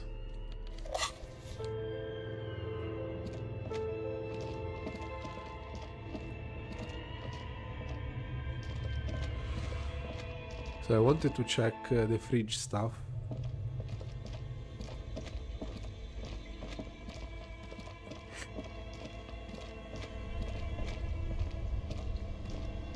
This orange machine is buzzing like an old submarine. It has a hand... 2 cables are plugged into the breaker box. The red one leads to the ice bear fridge, and the black one to the ice cream maker nearby. An electric sizzle. The room... And unplug even the other one. Only the black cable is plugged into the breaker box, while the red one lies neglected on the floor. Something close to you dies with a soft electric purr. Okay. Why did you do that?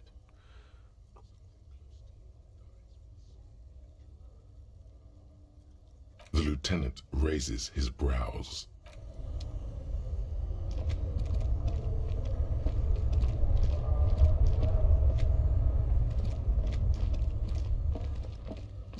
There is no way the die went here, right? A few bricks have fallen off, revealing a compartment behind the wall. It's too dark to see in. A few bricks have fallen off, revealing a... Okay. Let's check in the furnace now. A thick layer of coal dust covers the furnace, coloring it pitch black. It's dark and grimy here. What are you doing? Wait, really? Oh, I thought that was the die. The bear's eyes are dead and empty. Ice inside the fridge slowly melting. The power has been cut off.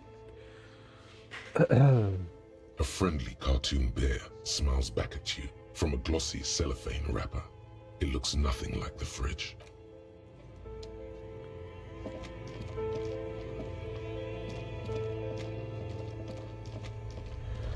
Okay, let's put back the... Both cables are unplugged from the breaker box. Somewhere in the dark, a giant Yeah. Well, this orange machine is dead still. It has a hand-cranked ice cream churner and an electric freezer. The ice around it slowly melting. Turning the crank feels oddly satisfying.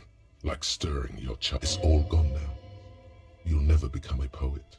Or you slip your fingers under the frozen lid, but the ice is too cold for you to get. No, this is going to need something else. Some kind of super pry bar. Don't even. If you want to try again, then you need to have the pry. Equip the pry bar by going to the Tools tab in your inventory.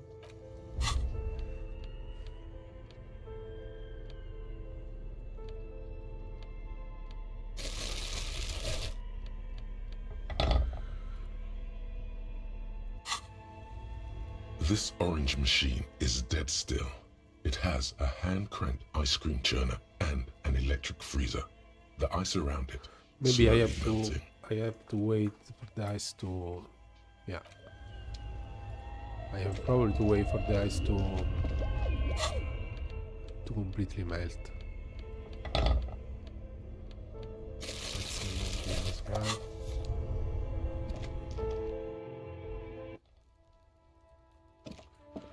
What was the An old called East Delta Commerce Center. This must be the silence. Oh, lock. No one's home. At Fortress Accident, nothing happens after you ring the doorbell. Okay. They don't. Let's go here. Oh, there is the lady we can go talk to. Let's see if there is anything else here. The trash container. The smell of rotten food rises to greet you. You see soggy cartons, dirty rags, and organic waste. Okay, nothing. Close the The lid. container sounds a muffled gong.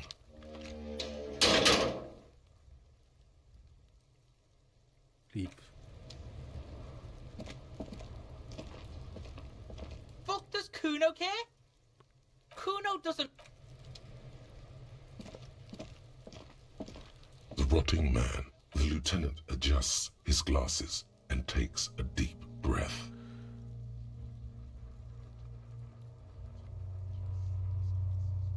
First, what can I do? Come on, officer. You know what a field autopsy. What you do know is, at 18.9 kilometers, the dormant shield volcano, Corpus Mundi, is the world's highest summit, and the failure of the 38 single, Et puis descend, to crack the top 20 was the death knell of disco. But what a field autopsy is, you have no idea. Let's get in. There truly is a time for everything, even for yellow gardening gloves. However, they are lacking hygienically. I suggest you get in there in limit. I'll ask you when I need you to. For the most part, maybe I should handle the contact and you take notes? Okay. That's right. You knew it because you inspected your ledger. The lieutenant is relieved you know the protocol.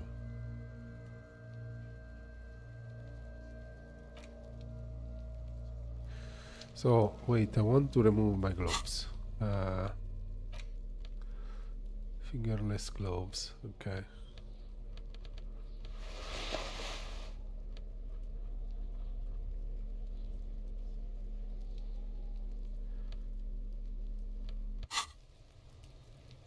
The rotting man. The lieutenant adjusts his glasses and takes a deep breath. Oh, but the The dead man stares in silence as you crack open the ledger. The bright red paper is covered in boxes and lists, describing the condition of his skin and organs in 3 parts. Above those, an 11-field info form needs filling out first. It begins with, Honestly, essentially the 3-part summary. That's you. HDB. the corpse is indifferent to your scribblings, just lies there. The next Corazon box. case number. KK57-0803.0815. KK equals Kim Kitsuragi. 57 equals Precinct 57, followed by his date 0803 and time of arrival 0815 on the scene. He's indexed the case after himself, not you. That's because he doesn't want to bring up the messy question of your initials. Should we file the Corazon case under me taking a repetition for you? And what would that make the alphanumeric? HDB 41. 0803. Help me out with the time of day, anyone? 11:11. It's meaningful. 10:15. It's understated. Why? What?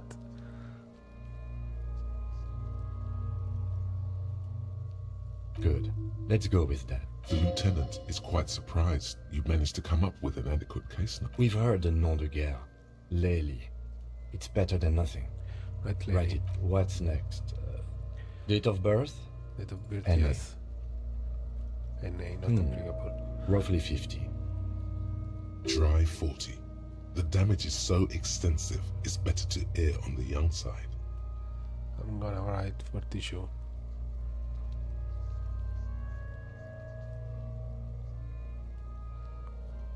He nods. Mondial. Fair to olive skin, from the Isola of Muindi. This is as vague as it gets. You might as well say whitish. The pudgy mess of curdled meat looks neither mondial nor anything other. Fucky, fucky! The little monster screaming. Male. Pigs can have sex! But pig's gonna have sex. Nor does he look male, with his pregnant belly and indistinguishable face. We're still going with March 4th. 51. What else? 9. Body identified by is non-applicable. 10. Case number is the same as the coroner's case. HDB 41 0803.1015 listens motionless with the cargo belt still around his neck. Only one box remains. None. At least not after the initial examination.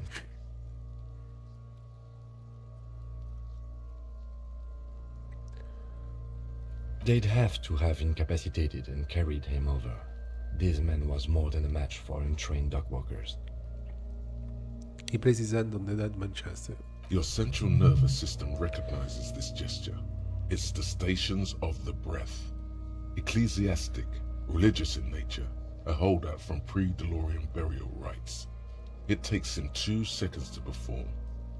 Somewhere in Jamrock North, a small wood shed behind Rosencrantz Row, Lieutenant Nick Feuerbach puts his hand to the chest of a small corpse, no larger than a monkey.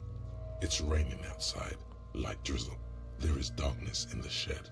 Elsewhere yet, an obese female sits in a wicker chair, her silhouette bull-like against the window. Outside, Grand Coudon. The day is turning dim for Sergeant Matt Dawson. Hand extended, he approaches to make sure she is dead more than anything else. And so, all across Jamrock, Coal City, GRIH, 42 deceased persons found today, 42 stations of breath. We should start the post-mortem. The corpse cannot feel Kim's hand on his chest. It no longer meaningfully interacts with its surroundings. A thicket of boxes and lists on red copier paper tries to answer why. External examination summary. Clothes. The deceased wears armored boots and white briefs. The make of the briefs is Babrodine, I think. Sorry. Let's see. He turns the body onto its side to check the underwear lab. See, it's happening. Babrodine, yes. Inexpensive. Size M. Color white. The disappointment is palpable. The red-haired thing was expecting something more lurid. Write it down. The boots are ceramic, vitreous enamel. They are fused to his skin from blood flowing downward post-mortem. Removal of the boots is left for processing. The boot has a serial number. It's E50.100.100. The lines between the plates are in the shape of the alphanumerical. The number is purposefully concealed by the design. Write it down. Tattoos. Stands up feet plant on either side of the The body. upper torso is covered in a single, continuous tattoo, resembling a map of the night sky. It reaches from the right shoulder to the heart. The ink is blue and white. The assistant has a color photograph of the markings, to be added to the case files as document A1. The photo is taken on the scene, using a Trigat Mini. The deceased has a belt for airlifting cargo around his neck, tied with a hangman's knot. Color, yellow. Length, 3 meters. There is a buckle on the other end. Well-nourished, athletically built, measuring 1.8 meters. Generally consistent with age 42. Preservation is good. Ambient temperature, below freezing. Body hair is light brown. Distribution is consistent with the age. The deceased had male pattern baldness. Hair is combed back, short. Touch the corpse here before moving on. It was short, light brown, male pattern bald. Lividity is consistent with hanging. The head is congested. Contusions are present on the head, chest, and thighs. Consistent with stones thrown post-mortem. Low velocity. Fucking low velocity? You think Kuno doesn't know what you're talking about? Velocity was fucking max. Talking shit about Kuno's velocity. In addition, there are bite marks on the face, scalp, and chest. Consistent with predation.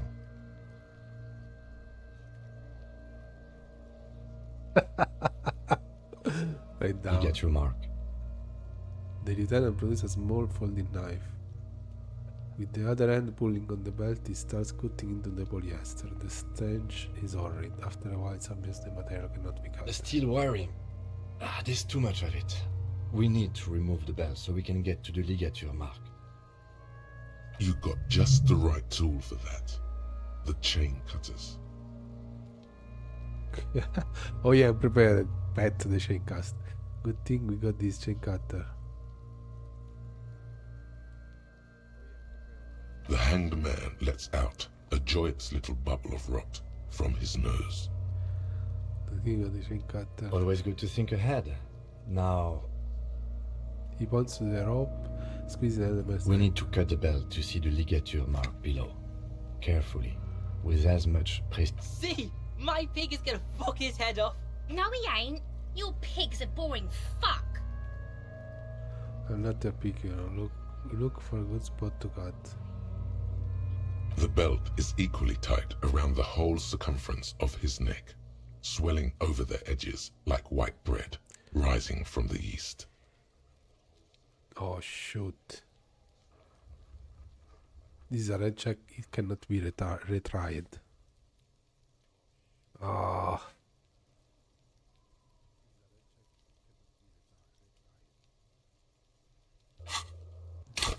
I can level up physical instruments.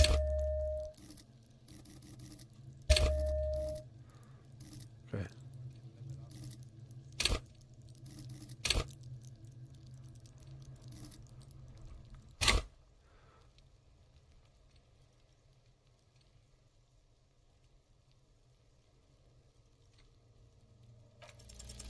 You jam the cutters right under the knot. That seems like a smart idea. Yeah, somewhere there. Already they're buried deep in the man's flesh. Then you rotate them to get a better hold. Look at you. Then you jam the cards right under the knot. That seems like a smart idea. Yeah, somewhere there. Already they are buried deep in the man's flesh. Then you rotate them to get a better hold.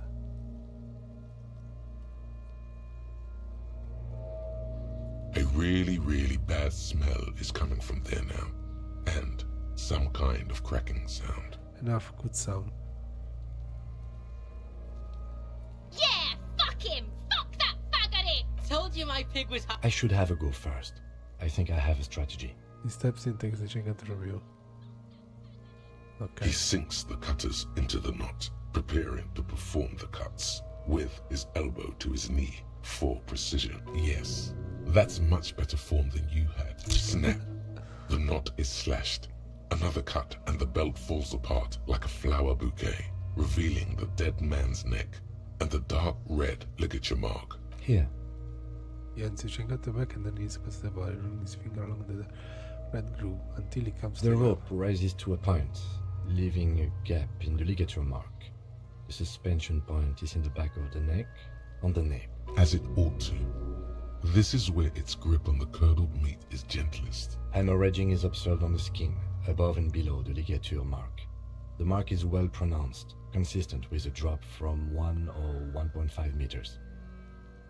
Okay. Chest is intact. Normal contour. Abdomen is protuberant. Pelvis intact. Genitalia... No!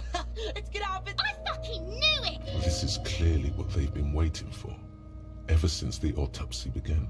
My god. The lieutenant is trying to make it as boring. Genitalia is male and unremarkable. No evidence of injury. Inspect the genitals.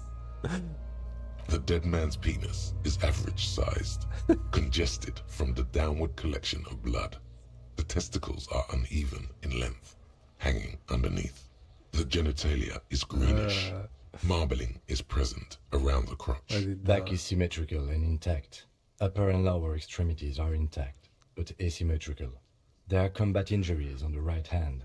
In addition, I see smaller, residual scars, too numerous to count, covering about 30% of his skin. From wounds sustained over 2, maybe more decades, dispersal and accumulation indicates long and active combat duty. This current assistant is way more than a lot of officials. We have a real museum here. Of battles, wars. Last item. Hands. He takes the man's right hand in his, inspects it, and moves on to the other end. Let the lieutenant work alone. Hands are clean. No sign of a recent struggle. Were we expecting any? I was. Maybe I'm just not seeing them. Honestly, this stench is making it hard for me to think at the moment. Ooh. He turns to the side all to for break. the external. Well done. What next? Internal examination summary. Central nervous system. I have nothing. Do you have anything on this man's central nervous system? Of course, there is a moral to be drawn from it. A moral to this story. A moral. Nah.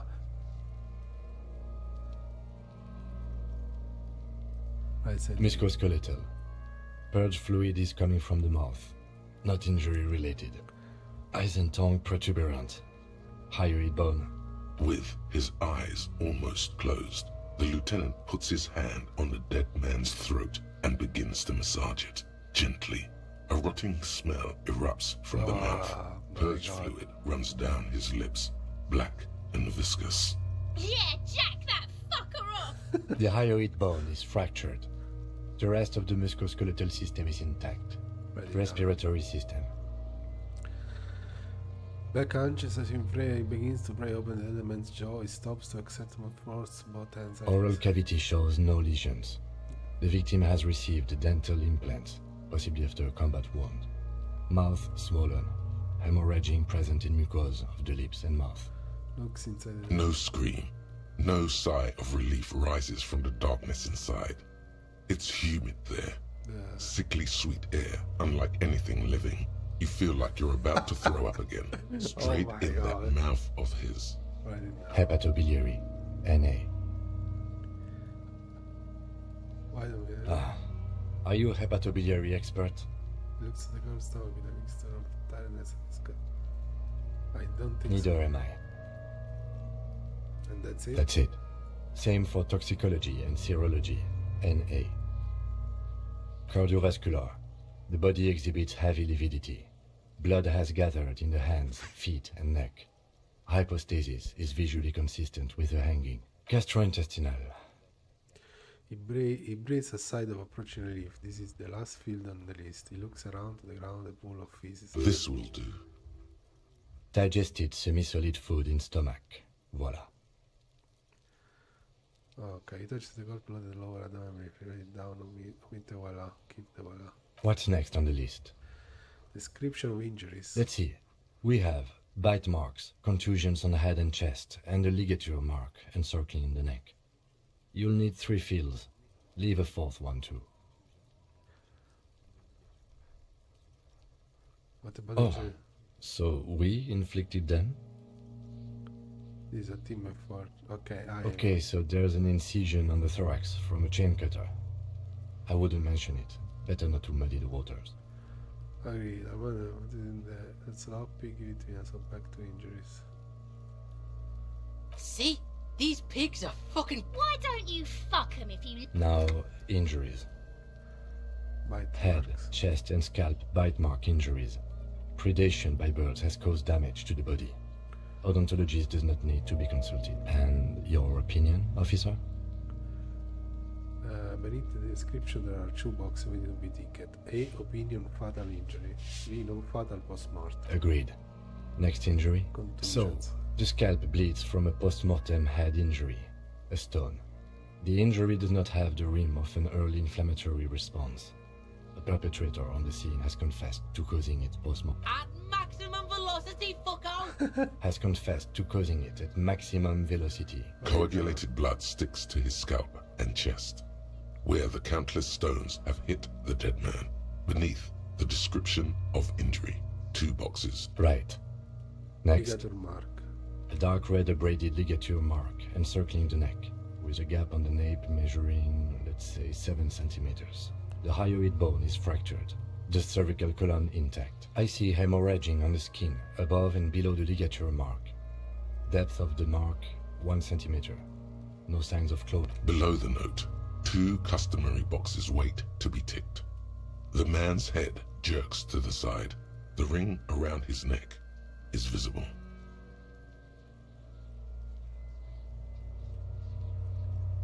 Opinion fatal injury. So he was beaten before being hanged. But was he beaten to death or he died from the hanging? We didn't discover this. Let's say that this was the fatal injury. That's it. We have established cause of death. It's not much, and it leaves much to be questioned. But it's a start. Let's wrap this up. I pronounce this field autopsy over. Okay. Finish. How did it go? Well, we established probable cause of death. Some would say that's the goal of an autopsy. We were thorough with the list of injuries too. We described them all in detail. What is there to say? Given the circumstances, it was a professional field autopsy. What now? I need a copy of that autopsy form. Then I will drive him to Faubourg Rip out a copy of that. for processing. He looks at the man one more time, then at his slip of red paper in his hand, then at the corpse. He's thinking, did I miss something? You tilt your head, also looking at the corpse. I'm sure we didn't get everything. There's always something.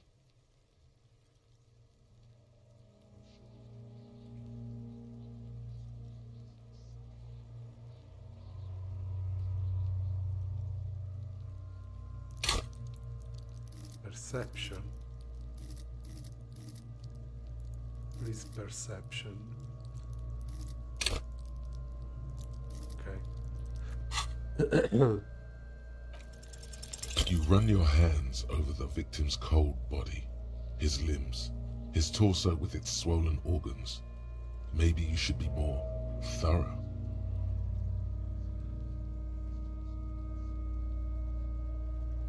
His fingernails have turned dark. They're chipped and quite... Do you think we missed something? You can't shake the feeling that there are more secrets concealed in the flesh before you.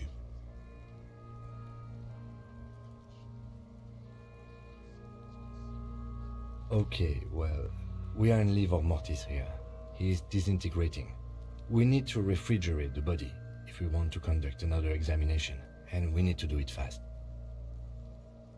Hey, wasn't there a giant iceberg sarcophagus below that building?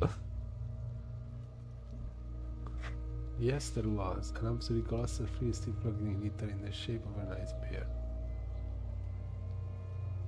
Yes. Now, I've rarely been disappointed by the size of a giant iceberg fridge, but I think we should still take a look at it first. Make sure it's big enough. Let's move. With every hour, whatever we are looking for in the deceased will become harder to find.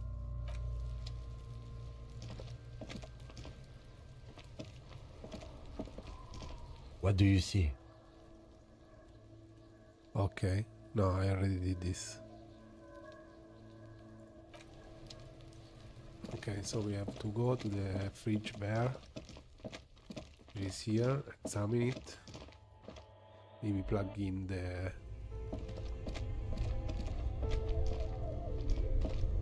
Maybe plug in Only the red cable is plugged into the breaker box, while the black one lies. It's already plugged in.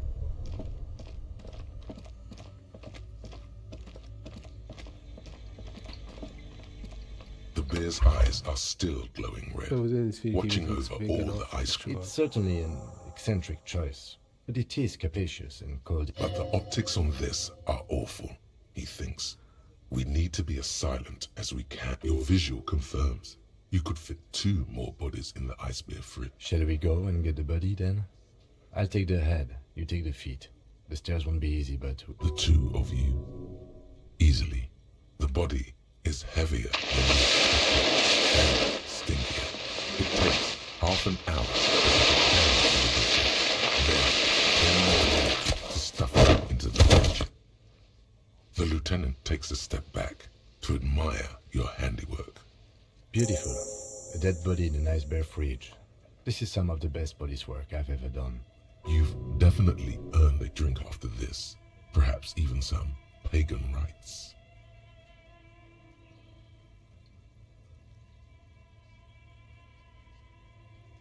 No, not really. Look at that. What have we done? We stuffed a dead body in an ice bear fridge. This story does not I leave this think it room. is a great achievement people need to hear about. We did our best with the means at our disposal. I'm not proud of it, but we did find the fridge. This is the police working its art.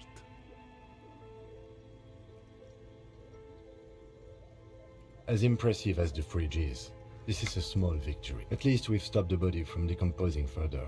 Now you can conduct another inspection under controlled circumstances. Inside the icy realm of the ice bear fridge, the corpse stands slumped, waiting. Shoot, Looney Rooney. How do you like it in the fridge? I like it a lot, brother. This really is your finest hour. This is, of course, You're your a mind. genius. A regular corporal engine. I'm compartment my ledger open. The blue heart. Oh, that's good shit. You'll love it. Just press down and fuck it open like your fucking heart. He means force. It'll work.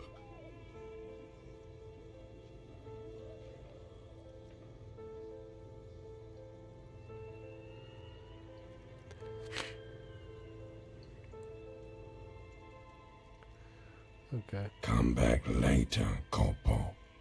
Amuse yourself with my frank manners and my memento mori features. If Close the door. Okay.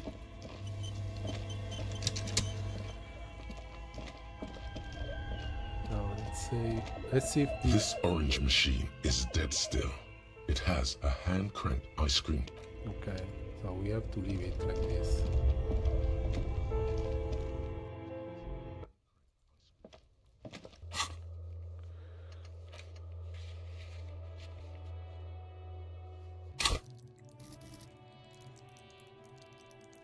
Okay, perception.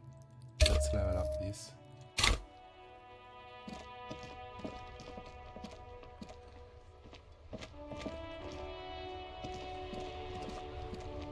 We need to go in here because there is the girl.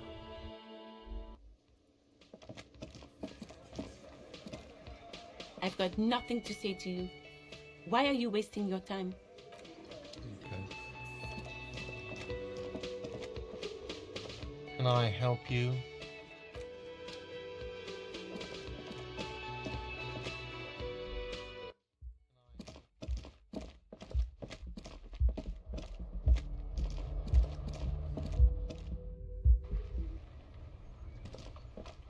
Wait, what? How do you go up here?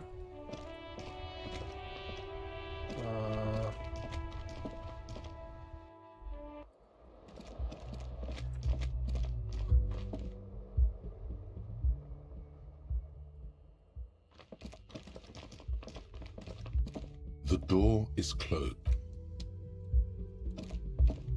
Okay, so it's not there. Oh, Jesus. I have to use the...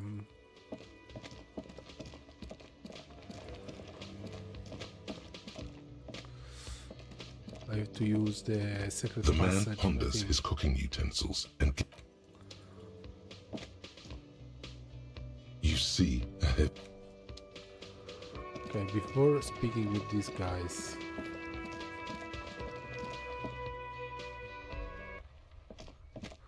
I think it's here.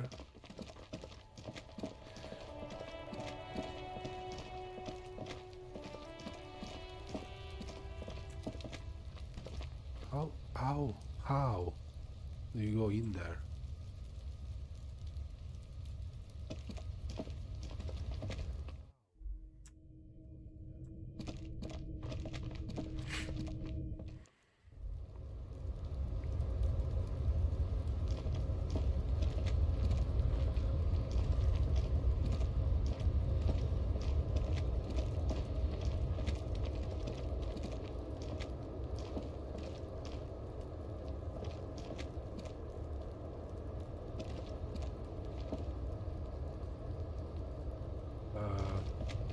I don't think I can go there from here. Yeah. I can go here, I can go here.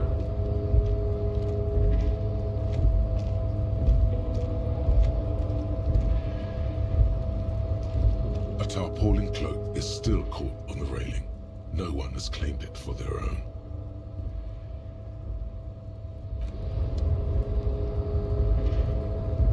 Oh, I can go anywhere here. It's all closed up, so...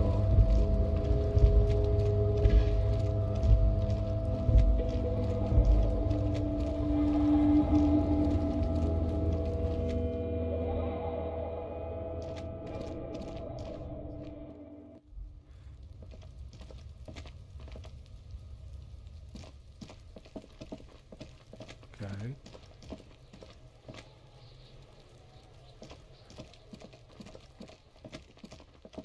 It's like upstairs from the apartment.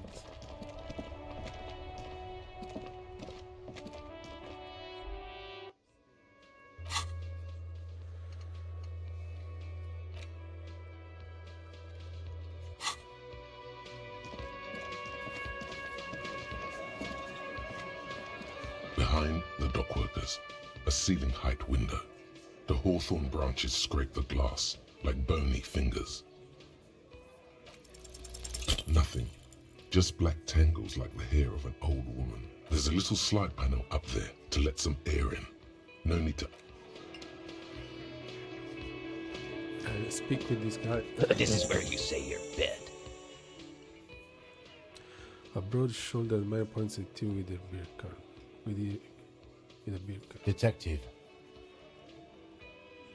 If they annoys you with a sharp note, he's leaving it to you.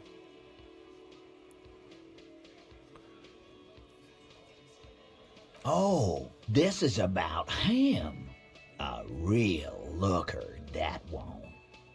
You sure took your time, huh? Waited for him to get real ripe and pretty for you. Oh, he was a real pretty boy. Hanging up there, letting out that pretty boy smell. I can't for the life of me understand why you did it. I mean, I would have just left him up there. You must really like cleaning up other people's shit. You might want to start asking your questions now. It's not going to get better than this. Do a head count first. Connect these men to the tracks you saw in the yard. Chances are they're going to match. Scan the room. Starting from the right. Boot size 44. Blonde man in his 30s. Overbearingly masculine. Sitting on his right. Standard working boots. Size 45 or 46. Eldest in the room. Probably mid-50s. Smoker. Quiet. Across at the other table. Hobnailed working boots. Size 43. Gang tattoos. Mesk or Sarah Mauritian in his late 30s, early 40s. Okay, so 44, 45, 46 and 43. He spent his youth in Villa Labos, a housing project in the Jamrock quarter. There were incarcerations. Hard to say what else. The ink is fading. And then standard working boot, steel reinforced toes, size 46, the big dick, wide at the shoulders and lean at the hips, rugby cap, fingerless gloves, and numerous scars, a little under 40. The emblem on his vest says Rowing Club. A little patch below it reads T. Hardy, Captain, in the far corner, standard working boot, steel reinforced toes, size 44, 40-something, non-alcoholic beverage in hand. You squint. Is that a plectrum? On his neck. Forget it. It's not important. Let's call this one the musician. And the little guy? Size 41, with the light step. Not a child, after all. An older man with a rat face, mean, watery eyes, and 2 front teeth missing.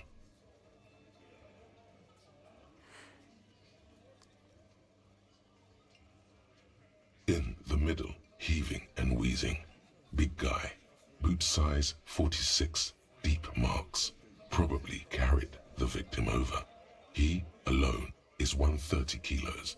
Add the man in armor, and you could easily exceed 220. In conclusion, these 7 are the actors on the crime scene.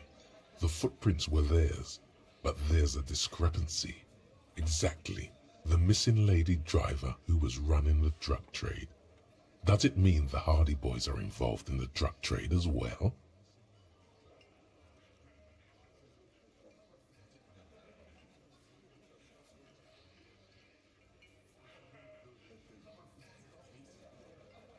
Maybe. But hey, you've stood there for about 4 seconds, not saying anything. Now is a good time to hit them with questions. Where's the 8th Hardy? The fuck is with you, fella?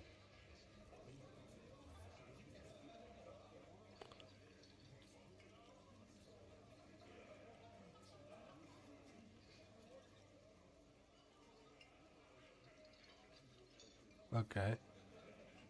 The pretty boy. You guys really look funny. But my partner and I have a serious matter to discuss with you.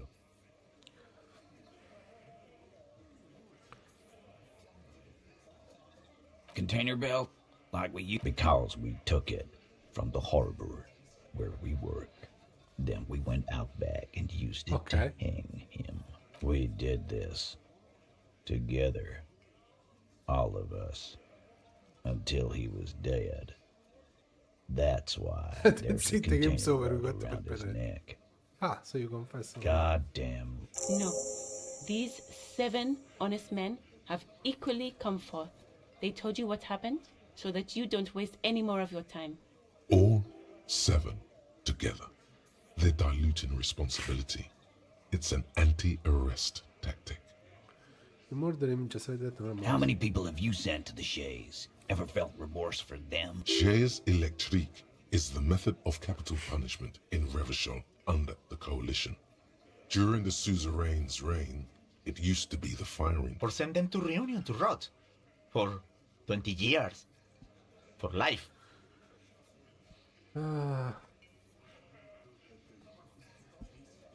Yes. They don't know what's that. Yes, but these were all bad people, criminals, scum of the earth. Rest assured, lawman. None worse than our guy. He got what was coming to him. Who called the shots at night? Are you deaf? There will be no singling anyone out.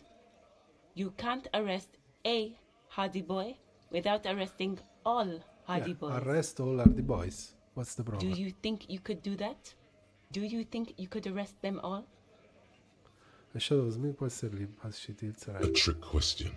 Don't let her lead the conversation.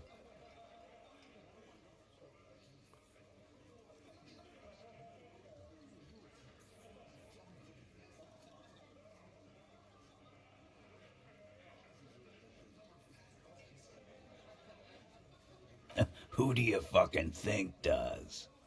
He sounds more amused than angry. You do, you give the commands. The biggest animal dominates the herd. I'm guessing it's the big one.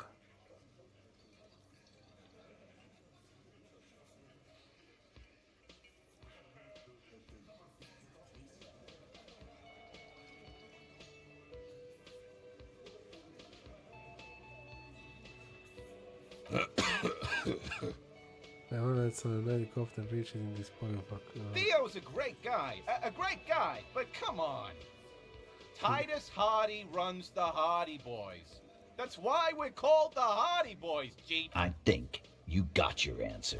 Yes, there are some administrative differences. But on that night, they all acted as one man. You don't have to keep answering his questions. I know, Lizzie. Relax.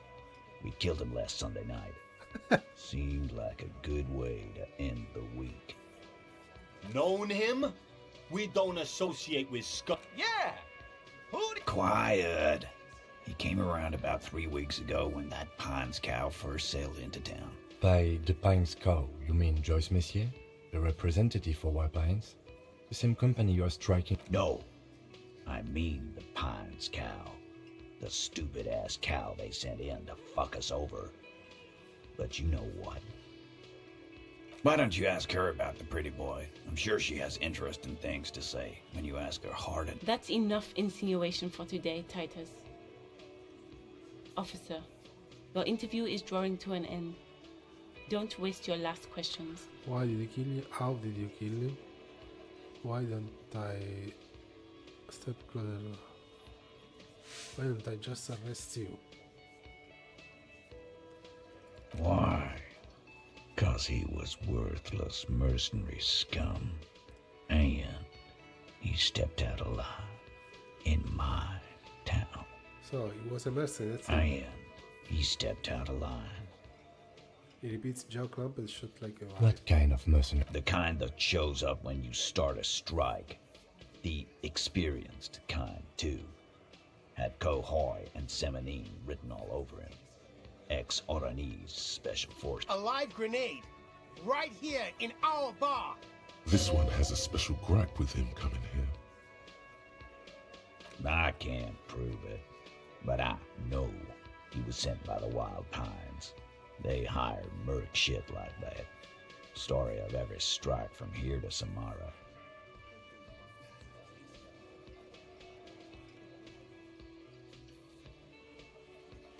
Cause one night he walked straight up to the mic and said, "I'm Oranese goddamn special forces, and I'm gonna fuck you all." Really? Yeah, really. Had a gin and tonic up there, sang some Oranese paratrooper song, and said he's gonna fuck. We couldn't believe it either, but he fucking did, right there. Like some kind of animal. Sire, the tale is true. This is a serious violation of the karaoke code. Right, but what did he actually do wrong? Okay, besides crimes against karaoke, what did he actually do wrong? Wrong? He harassed women, raped one, harassed workers, threatened to kill some as a warning. He was bitter from his From rape to harassment to threats of violence. Why the strange de-escalation? He regrets mentioning it. Hopes you didn't notice. To kill us all if we don't open the gates, if we don't let the scabs in, if we don't bend over. That was before he started coming here. Okay. Yeah, he said it was his favorite joint now. Started to come in here every night. Drinking, grabbing girls.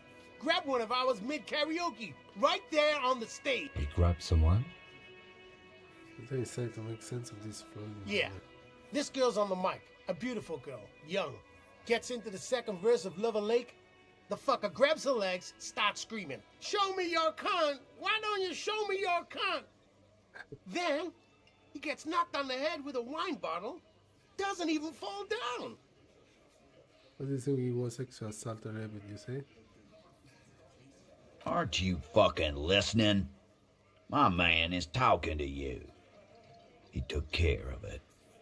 They got the girl out before anything else could. Yeah, me and Eugene got her out. Aren't you fucking listening?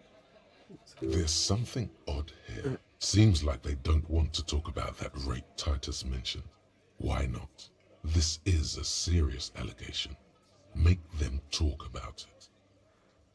Oh, right, but who did he rape then? This is a very serious allegation. No. You're not getting the name. That's a Martinez matter. And I'm not discussing. There's nothing you can do for now. He's stonewalling you. How did you kill him? We hanged him up by his neck until he got... Didn't they teach you anything at the cop school? The autopsy showed there were no ligature marks. His hands were not tied. Look, I'm not gonna play 20 questions with you, capo. Yeah, I knocked him out. Came up behind him and clapped him in the back of the head. He went down. That's right, lawman. And then we hanged the... Make them a bit more uncomfortable first. Then see if it all adds up. Mr. Tats, what did he use to knock the victim out?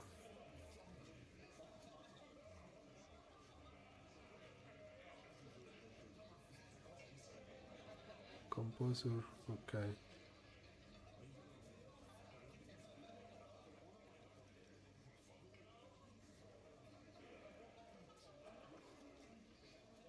My fucking elbow, Copper. Samaran boxing style. Samaran boxing, or Sambo, is an eloquently violent set of one-on-one fighting moves, originating from the Samaran Isola. Sambo style implies stealth, cleverness. He may be lying, but he's good at it. No twitching, no rushing, no uncalled for details. Right fucking here. Eugene already told you that the fuck had started coming to our bar. Okay. Yeah, man. Weren't you listening? Okay, let's try this. Actually, they're admirably, surprisingly composed. The entire room. Given how many questions you've lobbed their way. Well, this one. But he's always fidgeting, so don't get your hopes up. Like what, Copper? Why don't I just arrest you? Yeah, lawman. Why don't you? It's almost an anthropological sight, watching him try to... Not in the arresting mood? You need to ask him alive without... By your side, the lieutenant keeps his hand away from his holster. You hear the nylon of his coat hiss. Easy. Walk back from the provocation. They're armed, and they outnumber us. The lieutenant tries to establish eye contact with you. Okay. Wise move. You made the right choice there. Now make another one and get the fuck out of our booth. We're not gonna do this again. Nothing. Your investigation here is done. Leave Martinez, go back to your stations. I think we're going to stick around, thanks. Some things don't add up here, Titus. I've done this job for long enough to know that people don't just confess to first-degree murder. Even if it is a group responsibility, we're going to look into this. Good luck with that. You've heard everything a rent-a-cop is gonna hear from us. Real law officials. You're lucky you didn't get a beating. We found 8 sets of food, but there's only 7 of you. What is the 8th Hardy Boy? What are you talking about, madman? There's no 8th Hardy Boy. There's 7 of us and we're all here. Or what? You want to be the 8th Hardy Boy? We ain't hiring. Actually, boss, we've been talking and we think she... She? So there's an 8th Hardy, and it's a Hardy girl? Who might it be? Shut the fuck up, Glenn! I do the talking here. So let me get this straight. There is an 8th Hardy Boy. It's a she, and you don't like us talking about... That's right. We're not talking about this. This is a private Hardy Boys matter. Nothing to do with your shit. And you're not cops here. Don't go digging around if you don't want a bullet in the back of your head. I'm watching you. Good. We are all watching each other. Officer, your question... There's no point in pushing it further, he thinks. This is already a victory. We'll learn more about this 8th Hardy sooner or later.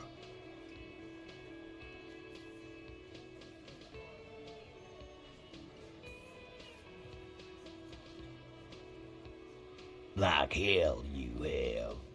There is no local drug trade. This place is as clean as a rifle. Go back to Jamrock and ask the local junkies how clean your streets are in Precinct 41 Kilo. We'll do that. In the meantime, did you know that there's an abandoned lorry at the intersection that was used to move raw ingredients for drugs from Terminal B to Jamrock? The person driving it was present at the hanging. It was one of you. We've connected the footprints. Detective, do you want to deliver the coup de grâce? You're right, there is no other except you. No, the already available. Forgetting you available. Thank you.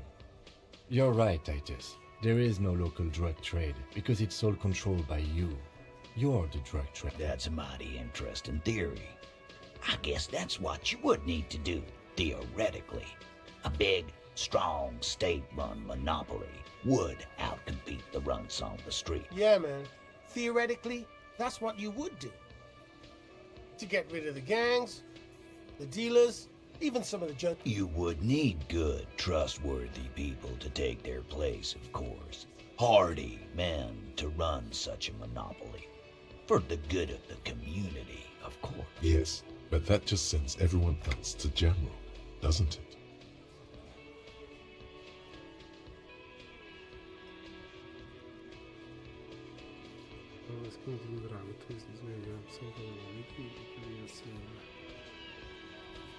We haven't done anything, but theoretically, it has to be someone's problem, so it might as well be yours. Takes a sip of his beer and smiles. Titus, I'm amazed. Where is the same professionalism when it comes to other topics? You're doing great. I don't know, Lizzie. I guess theoretical things don't make me emotional. Now, is there anything else? I was sort of gonna get my boost. Not quite yet, Mr. Hardy. There were 8 sets of prints on the crime scene. There are only 7 Hardy boys here. My answer is fuck off. Mind your own business. There is no 8th Hardy. I run this goddamn... And here we go. Back... I know! Fatty walked on all 4s. He's so fucking fat, he left 2 sets of... Go fuck your mom, Dennis. That's more like it, boys. You heard him. It was Angus on all 4s. Anything else you need to know?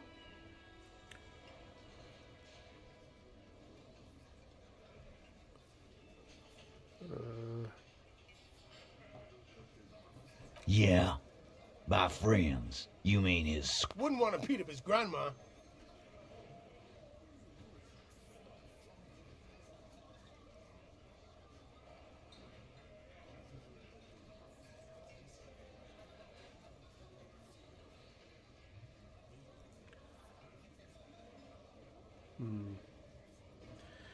I don't know. We can say this or not. I don't know if it's... Let's do this. This is what happens if you take the law into your own hands. Other people start doing it too. Let them come. The Hardy Boys are right fucking here. You heard the man. Right here. We're armed. We got the whole district behind us. And Glenn is fucking crazy. Yeah. A well-oiled murder machine. The mood is on the rise. They're feeling confident, ready to punch out the whole Merc platoon.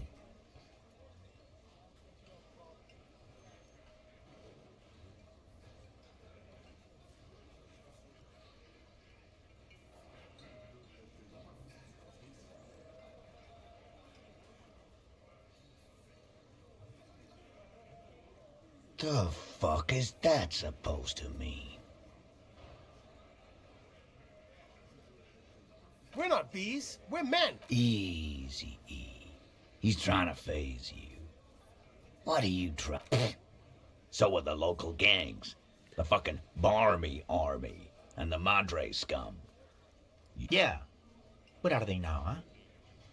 Sent back to Madre in a... These people are trained military professionals. Special forces, as you said. They're not a gang or barmy. No, they're not. They're uncoordinated and drunk. We know more about them than you think. We got weapons of our own. We got Ester 50s, Zeelagers.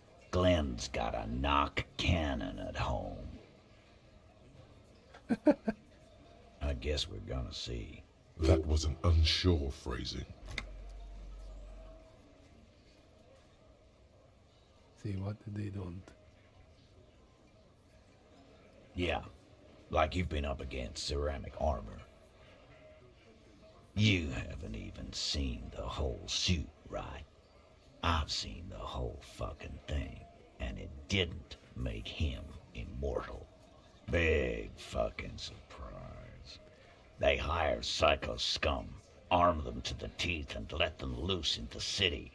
What do you think is gonna happen? What do you mean, okay?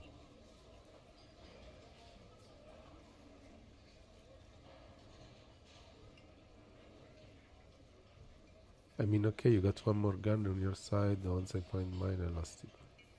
I mean, okay, I guess I'll be gunning you down right alongside them.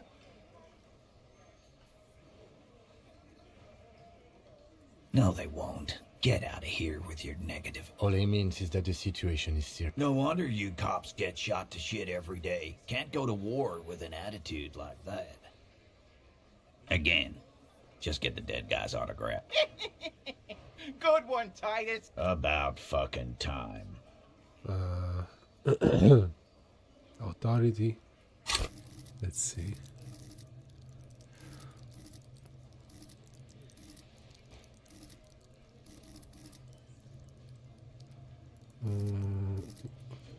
Authority.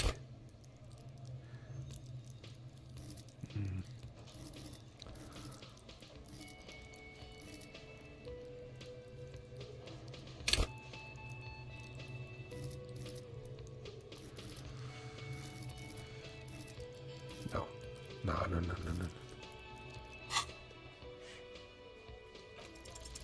Establish authority. Yes. Authority. Feverish thoughts race through your mind. I'm the only thing keeping this tower going well, and you're not helping. And what exactly is it you've been doing that's so goddamn special? Shitting yourself in front of us. Going around, harassing kids on the street.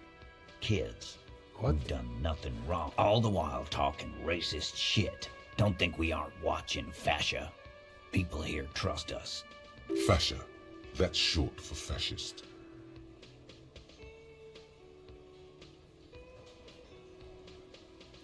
Of course you have. You've been calling people Kip left and right. Inciting. Callie said they've been trying to set up a race rally, whatever the fuck that means. Trying to get the Kips out of Revachol before the economy goes to shit.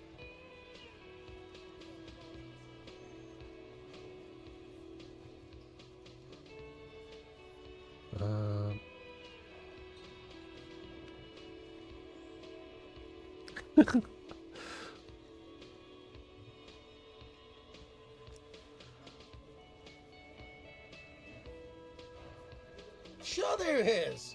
Callie said they're bulk purchasing confetti, ribbons too, and loudspeakers, and fireworks. Callie works at the carnival shop. Get the fuck out of here, you racist carny. There'll be... What happened? We got absolutely wiped. Let's go before it gets worse. What's going on? Are you racist now? Is the rally real? Please don't set up any rally. It will make you look awful.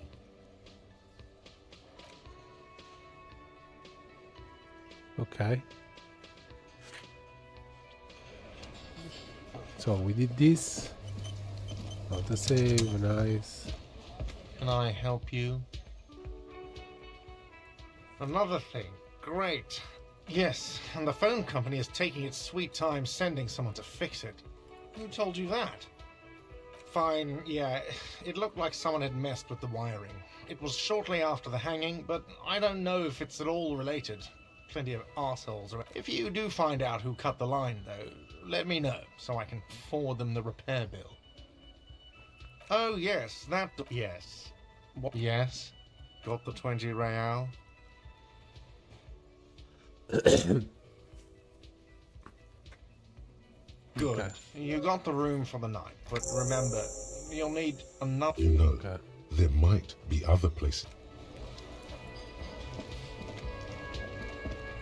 So we are paid for the night. But still, I want to go up. The door is closed. The lieutenant, he doesn't like where this is going.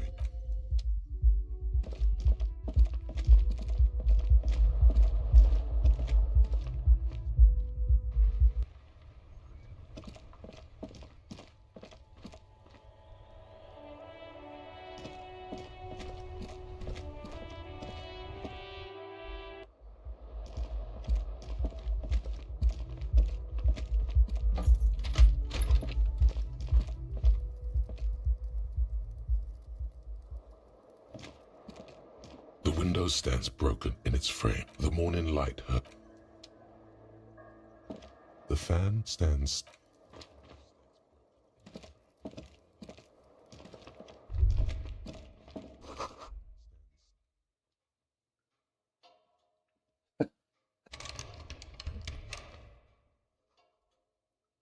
A mirror hangs on the bathroom wall. Okay.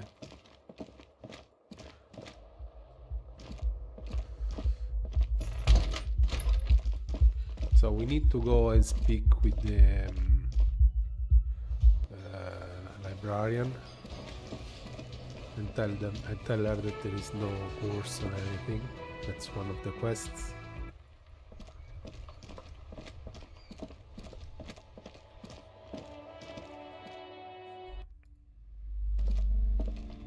What have you found? The And novelty also, told me do about buy her the name is books. Nia There and may she's be a novelty dice teaching maker. a novelty dice maker? Well, spit it out. Why does she need the dice? For some kind of sorcery? Sometimes they use the ankle bones of sheep. Maybe involved, but I don't have I don't understand. If it's not her, then where is the source of the doom? Before you say anything, ask yourself, is the woman really able to withstand the truth, the narrative she's built herself? It does. She's squeezing on the pendant too tight. Just don't say you don't have any answer yet. To hell with it. Perchance you ought to just lie, sire. She said there is no course because there are too many inconsistent. She said it's just capitalism, bankrupt is a per code. The source in a stationary shop, involved in a stock. Honestly, I don't have an answer yet. Okay. There's another entity more malignant pulling the string. Martin, in my travels, I will cross paths with it.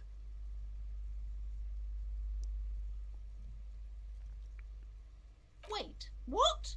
The entire economic system is... This woman's not healthy enough to withstand this level of stress. I'm afraid the only word revolution can help you. Yes, the system must be cleansed. Just a second.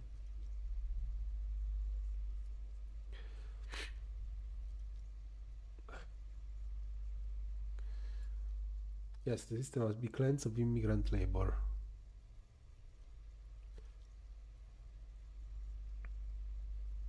It's true, we live in a precarious world, nothing even turns out right. You need to get used to chaos.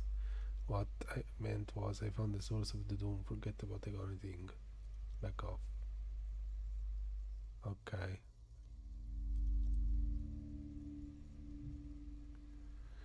This one is not that enough to withstand this level of stress. Okay.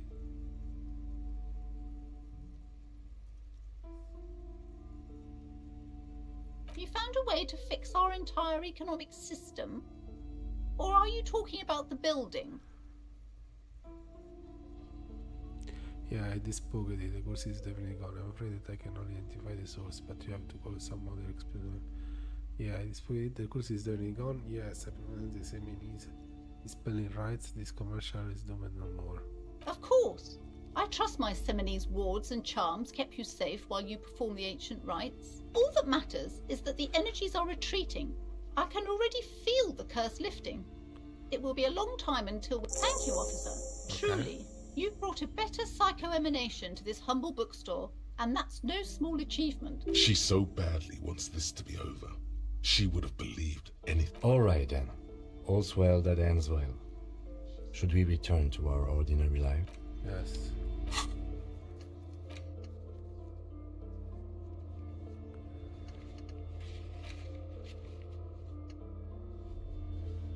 Okay.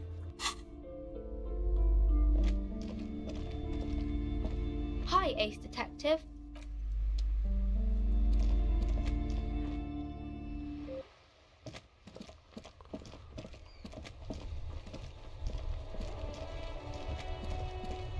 So,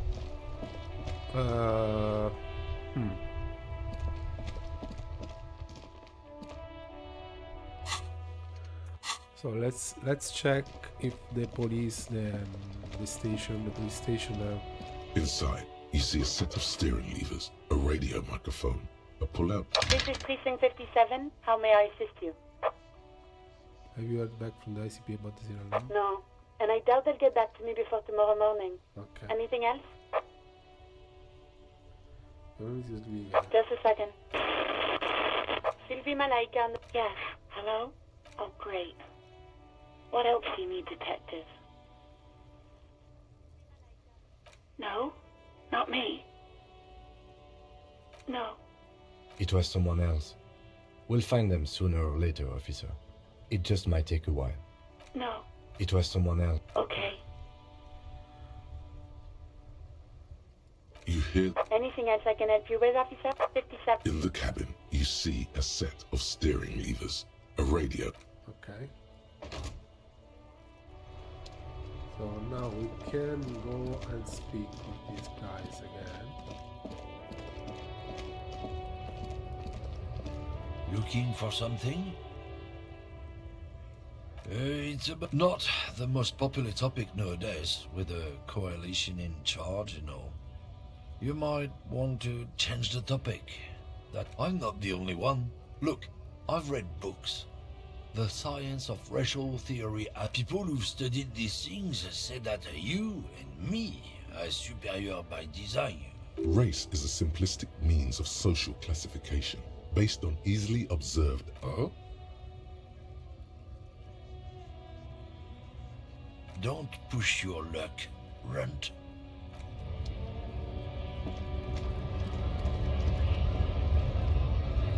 So this is one of the mercenaries.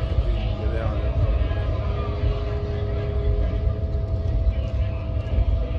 Right to work!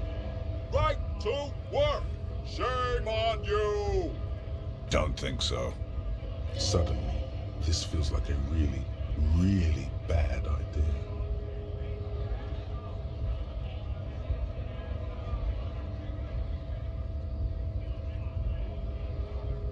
Actually, I think we should maybe even get going now. He clearly does not think poking the hornet's nest is a wise plan anymore. Hell no. I'm just an honest scab. I won't have talk like it. Just has to be said. That was not a convincing line.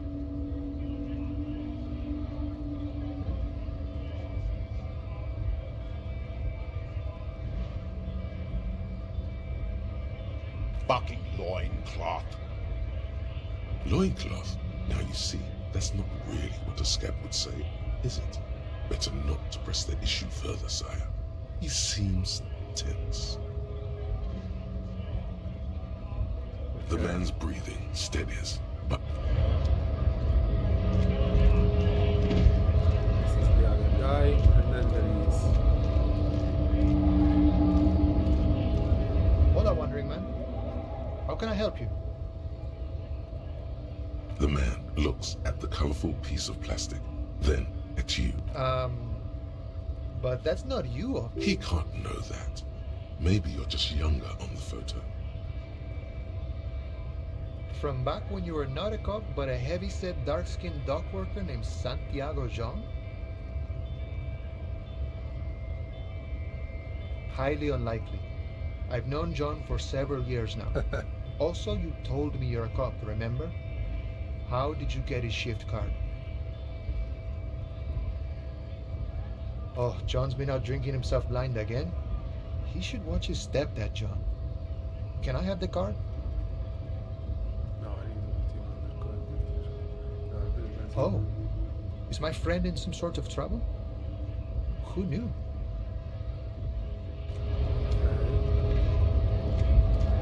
So the other one, then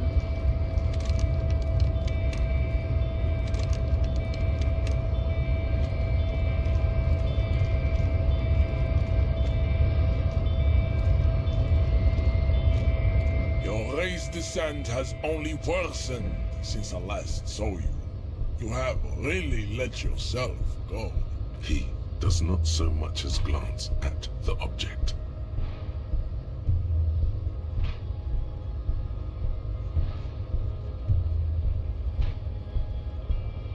Stop showing me your pathetic cup. He had nothing to do with it. Does he strike you as the kind of man who puts mugs into trash? are you not with the army boys? I am not the first line of defense. I am the last. In addition, these so-called hardy boys are an effeminate clique of bodybuilders. Their company is spiritually degraded. You pick up on something artificial in his tone, like he's putting on an act. This is unlike him. He is usually more himself.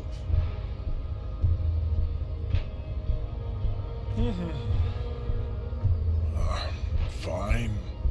They have recently fallen under the influence of a possibly sexually perverted female vagrant and a narcotics peddler. It's shameful. Find out for yourself. And interesting.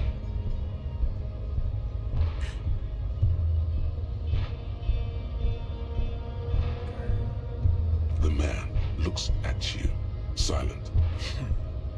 You are not Santiago. Santiago is not you. If there is nothing found, I cannot possibly... We still need to... Okay, so we can go there. We can go here. Either we need to wait another day. But first, let's try and talk with whoever we missed. A lorry stuck.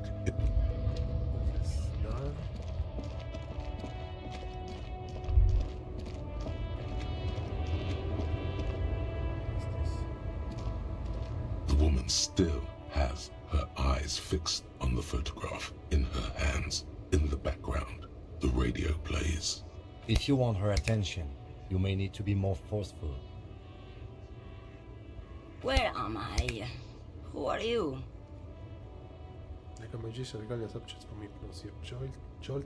The smile on her face has disappeared, replaced by the weary aspect of a cornered beast. Never mind. I remember now. I'm still stuck in that traffic jam in the 50s. The men have small jaws and everything is made out of plastic. Why do you need plastic when you can make the world out of amber? Back in Mecca, during the time of the revolution, the sidewalks and cafes are filled with young people. I was on my way to see a new Boyadero picture starring Gabriel Buendero. Until you came along, that is. Who's Gabriel Buendero? This is Gabriel Buendero. Show you the photograph in the lab, my friend. A strikingly handsome man looks straight at you, his head crowned with a wide brim hat. His hair is dark as an oil slick, and his jaw the most perfectly chiseled thing you've ever seen. He was the biggest star of his day. Girls used to faint in the aisles of cinema whenever he came on the screen, and schoolboys used to memorize all of his lines. Back souring the worst. In all likelihood, It's a world that's only ever existed in her mind. So I take it you were in mask when you were young. Someone was. Shadows do a mini world perfectly clear. Someone, but it's not your memory. They are someone's memories, boy. What difference does it make if it's me or they're beautiful? That is all that matters. Beautiful and true. And they will win. They're coming for this, you know? All of this. She seems to derive some bitter pleasure from this strange thought, as if the past will one day wipe the present away, like a tidal wave approaching. I know you're dreaming, man. Right, there's some other question. I wasn't dreaming. I was there, Loman. It was early spring, and the mine behind the Black Sun had just come out. The posters were 20 meters tall. Everything was golden. Your eyes narrow and she appears to take your measure. While you, people, were tearing each other apart over your petty little revolution, in Methk, it was a golden age. The Republic of Mesk is a massive confederation on the Isola of Muindi, the world's largest state by territory. It's a petrostate, a constitutional monarchy, and, as of recently, an outcast due to its tilt to the far right. Right, I have some other question for you. Why not, Harife? It's not like I have anything better to do in this hellhole. She sat back against the railing of her motor lorry. Behind her, mounted some memorabilia, photos, and knickknacks line the dashboard. What do you want? Diamonds. Diamonds. Of course not. But wouldn't it be marvelous if I... Whatever stupid things they put in the lorry, I imagine. I quit concerning myself with that a long time ago. Besides, I don't drive the lorry for the cargo. If you know what I mean. Then it's contraband, Loman. What? Do you want to take an old woman in? Be my guest. Bad hand. Hermenegildos' bad hand strangled 300 people. What can I say? Some people just really like strangling people. I still don't really understand this whole Boyadero thing. Of course not. To truly understand the Boyadero, you need to listen to on the Western Plain. The Boyadero, Boya for short, is a cowherder from upstream Magritte, the great steppes of northern Mesk. He is a rugged individualist and explorer. It's an old ballad about a young girl who falls in love with a daring Boyadero. He promises to marry her as soon as he returns from the Western Plain. Of course not. The Boyadero returns from the Western Plain a changed man. One night, as he and his beloved are out walking along the river Magritte, she pleads with him to give up his riding and set. In the background, you can hear the orchestra swell as the screen fills with the maiden's imploring eyes. So the Boyadero strangles his beloved and throws her body in the Magritte. Then he rides off, because the Western Plain is calling to him. That's a terrible song. A beautiful song. That's not where that was going. You have to understand. A true Boyadero needs a whole horizon to himself. He can't be tied down by man or woman. His beloved was selfish. She didn't know what it meant to love a Boyadero. Before he came, you seemed away. She's just a distracted old woman. You hear that, Loman? I don't think your partner likes you spending too much time with me. Oh, don't worry about me. I'm one of the best communers around. I drive the Monosov's Land, Udashnaya Zemlya, the Western Plain, the Transcatolia Magistral, you for 1A, Adestradas du Mirador, all the good ones, the deep trenches, where the bluebirds fly. I'm blacking out. You should take better care of it. This should be reported to the normal authority. You're right, Loman. I'm the one who should take my health more seriously. Thank you for looking. A correct appraisal. Is that all you woke me up to say? Yes, go. Okay, so nothing really apparently interesting for now in this person. Here there is nothing.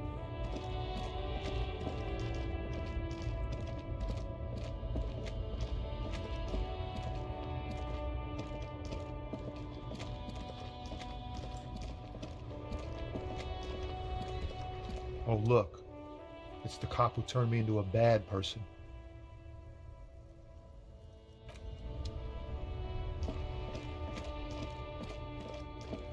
So we missed the shop and the girl inside it.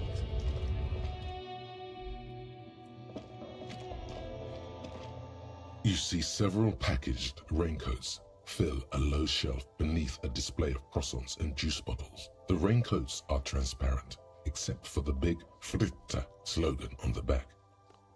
What is what? If you want to buy one... The tear machine stands in the corner. Your bottles clunk into the machine. A small cabinet on the wall is filled with various medicine bottles, nasal spray. A colorful display of cigarettes and the bottles wink at you in the light. There, in that dark green glass, all in vain. The great flowing river of warmth, wine. Guess not. I'm obliged to inform you that both alcohol and cigarettes damage your health. But I guess you already know that.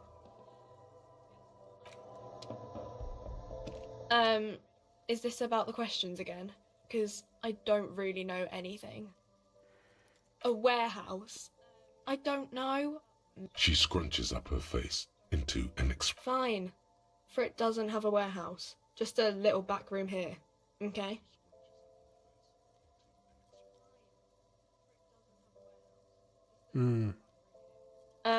I don't really know anything. I mean, I know it's there, but I haven't seen it, so, No need to worry. okay. Uh-huh. Okay, so I think the problem is that we need to access areas that are apparently inaccessible for now, like the top of this, the roof of this.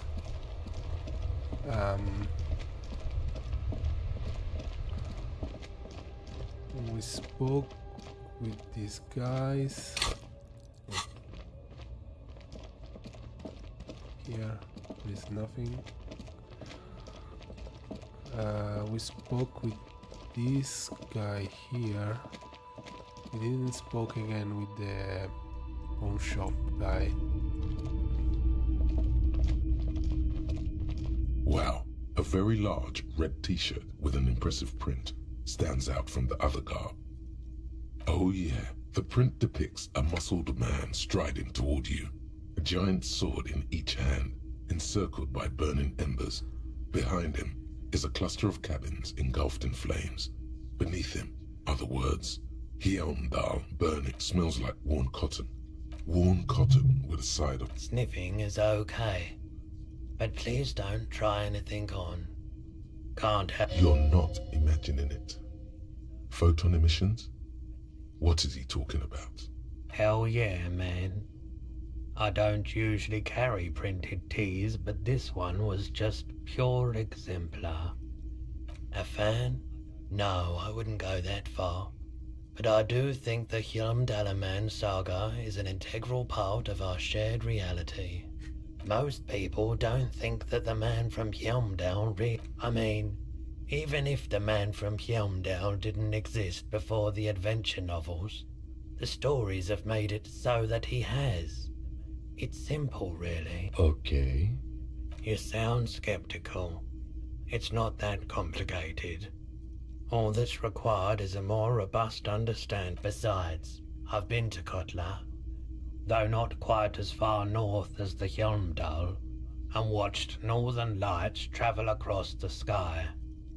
Very unique, energetic touch. His theory isn't exactly incoherent, but its logic does suggest some unusual, very unique energies indeed. Geomagnetic ley lines, one might even say. 2 real. That's dirt cheap. But why?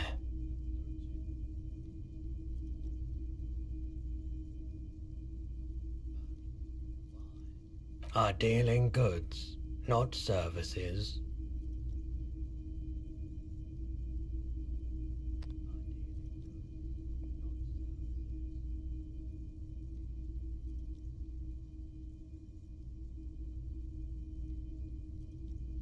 to reality. That's dirt cheap. But why? I sympathize, I do. But this is a for-profit enterprise. Okay.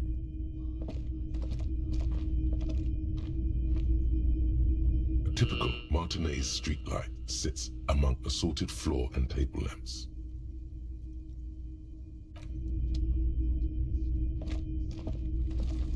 You see rows of toy soldiers guarding the rest of the trinkets displayed on the table.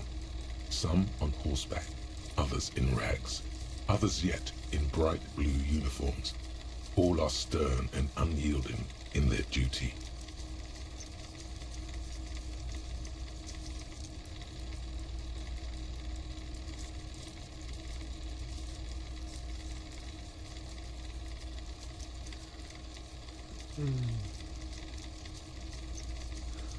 Okay, so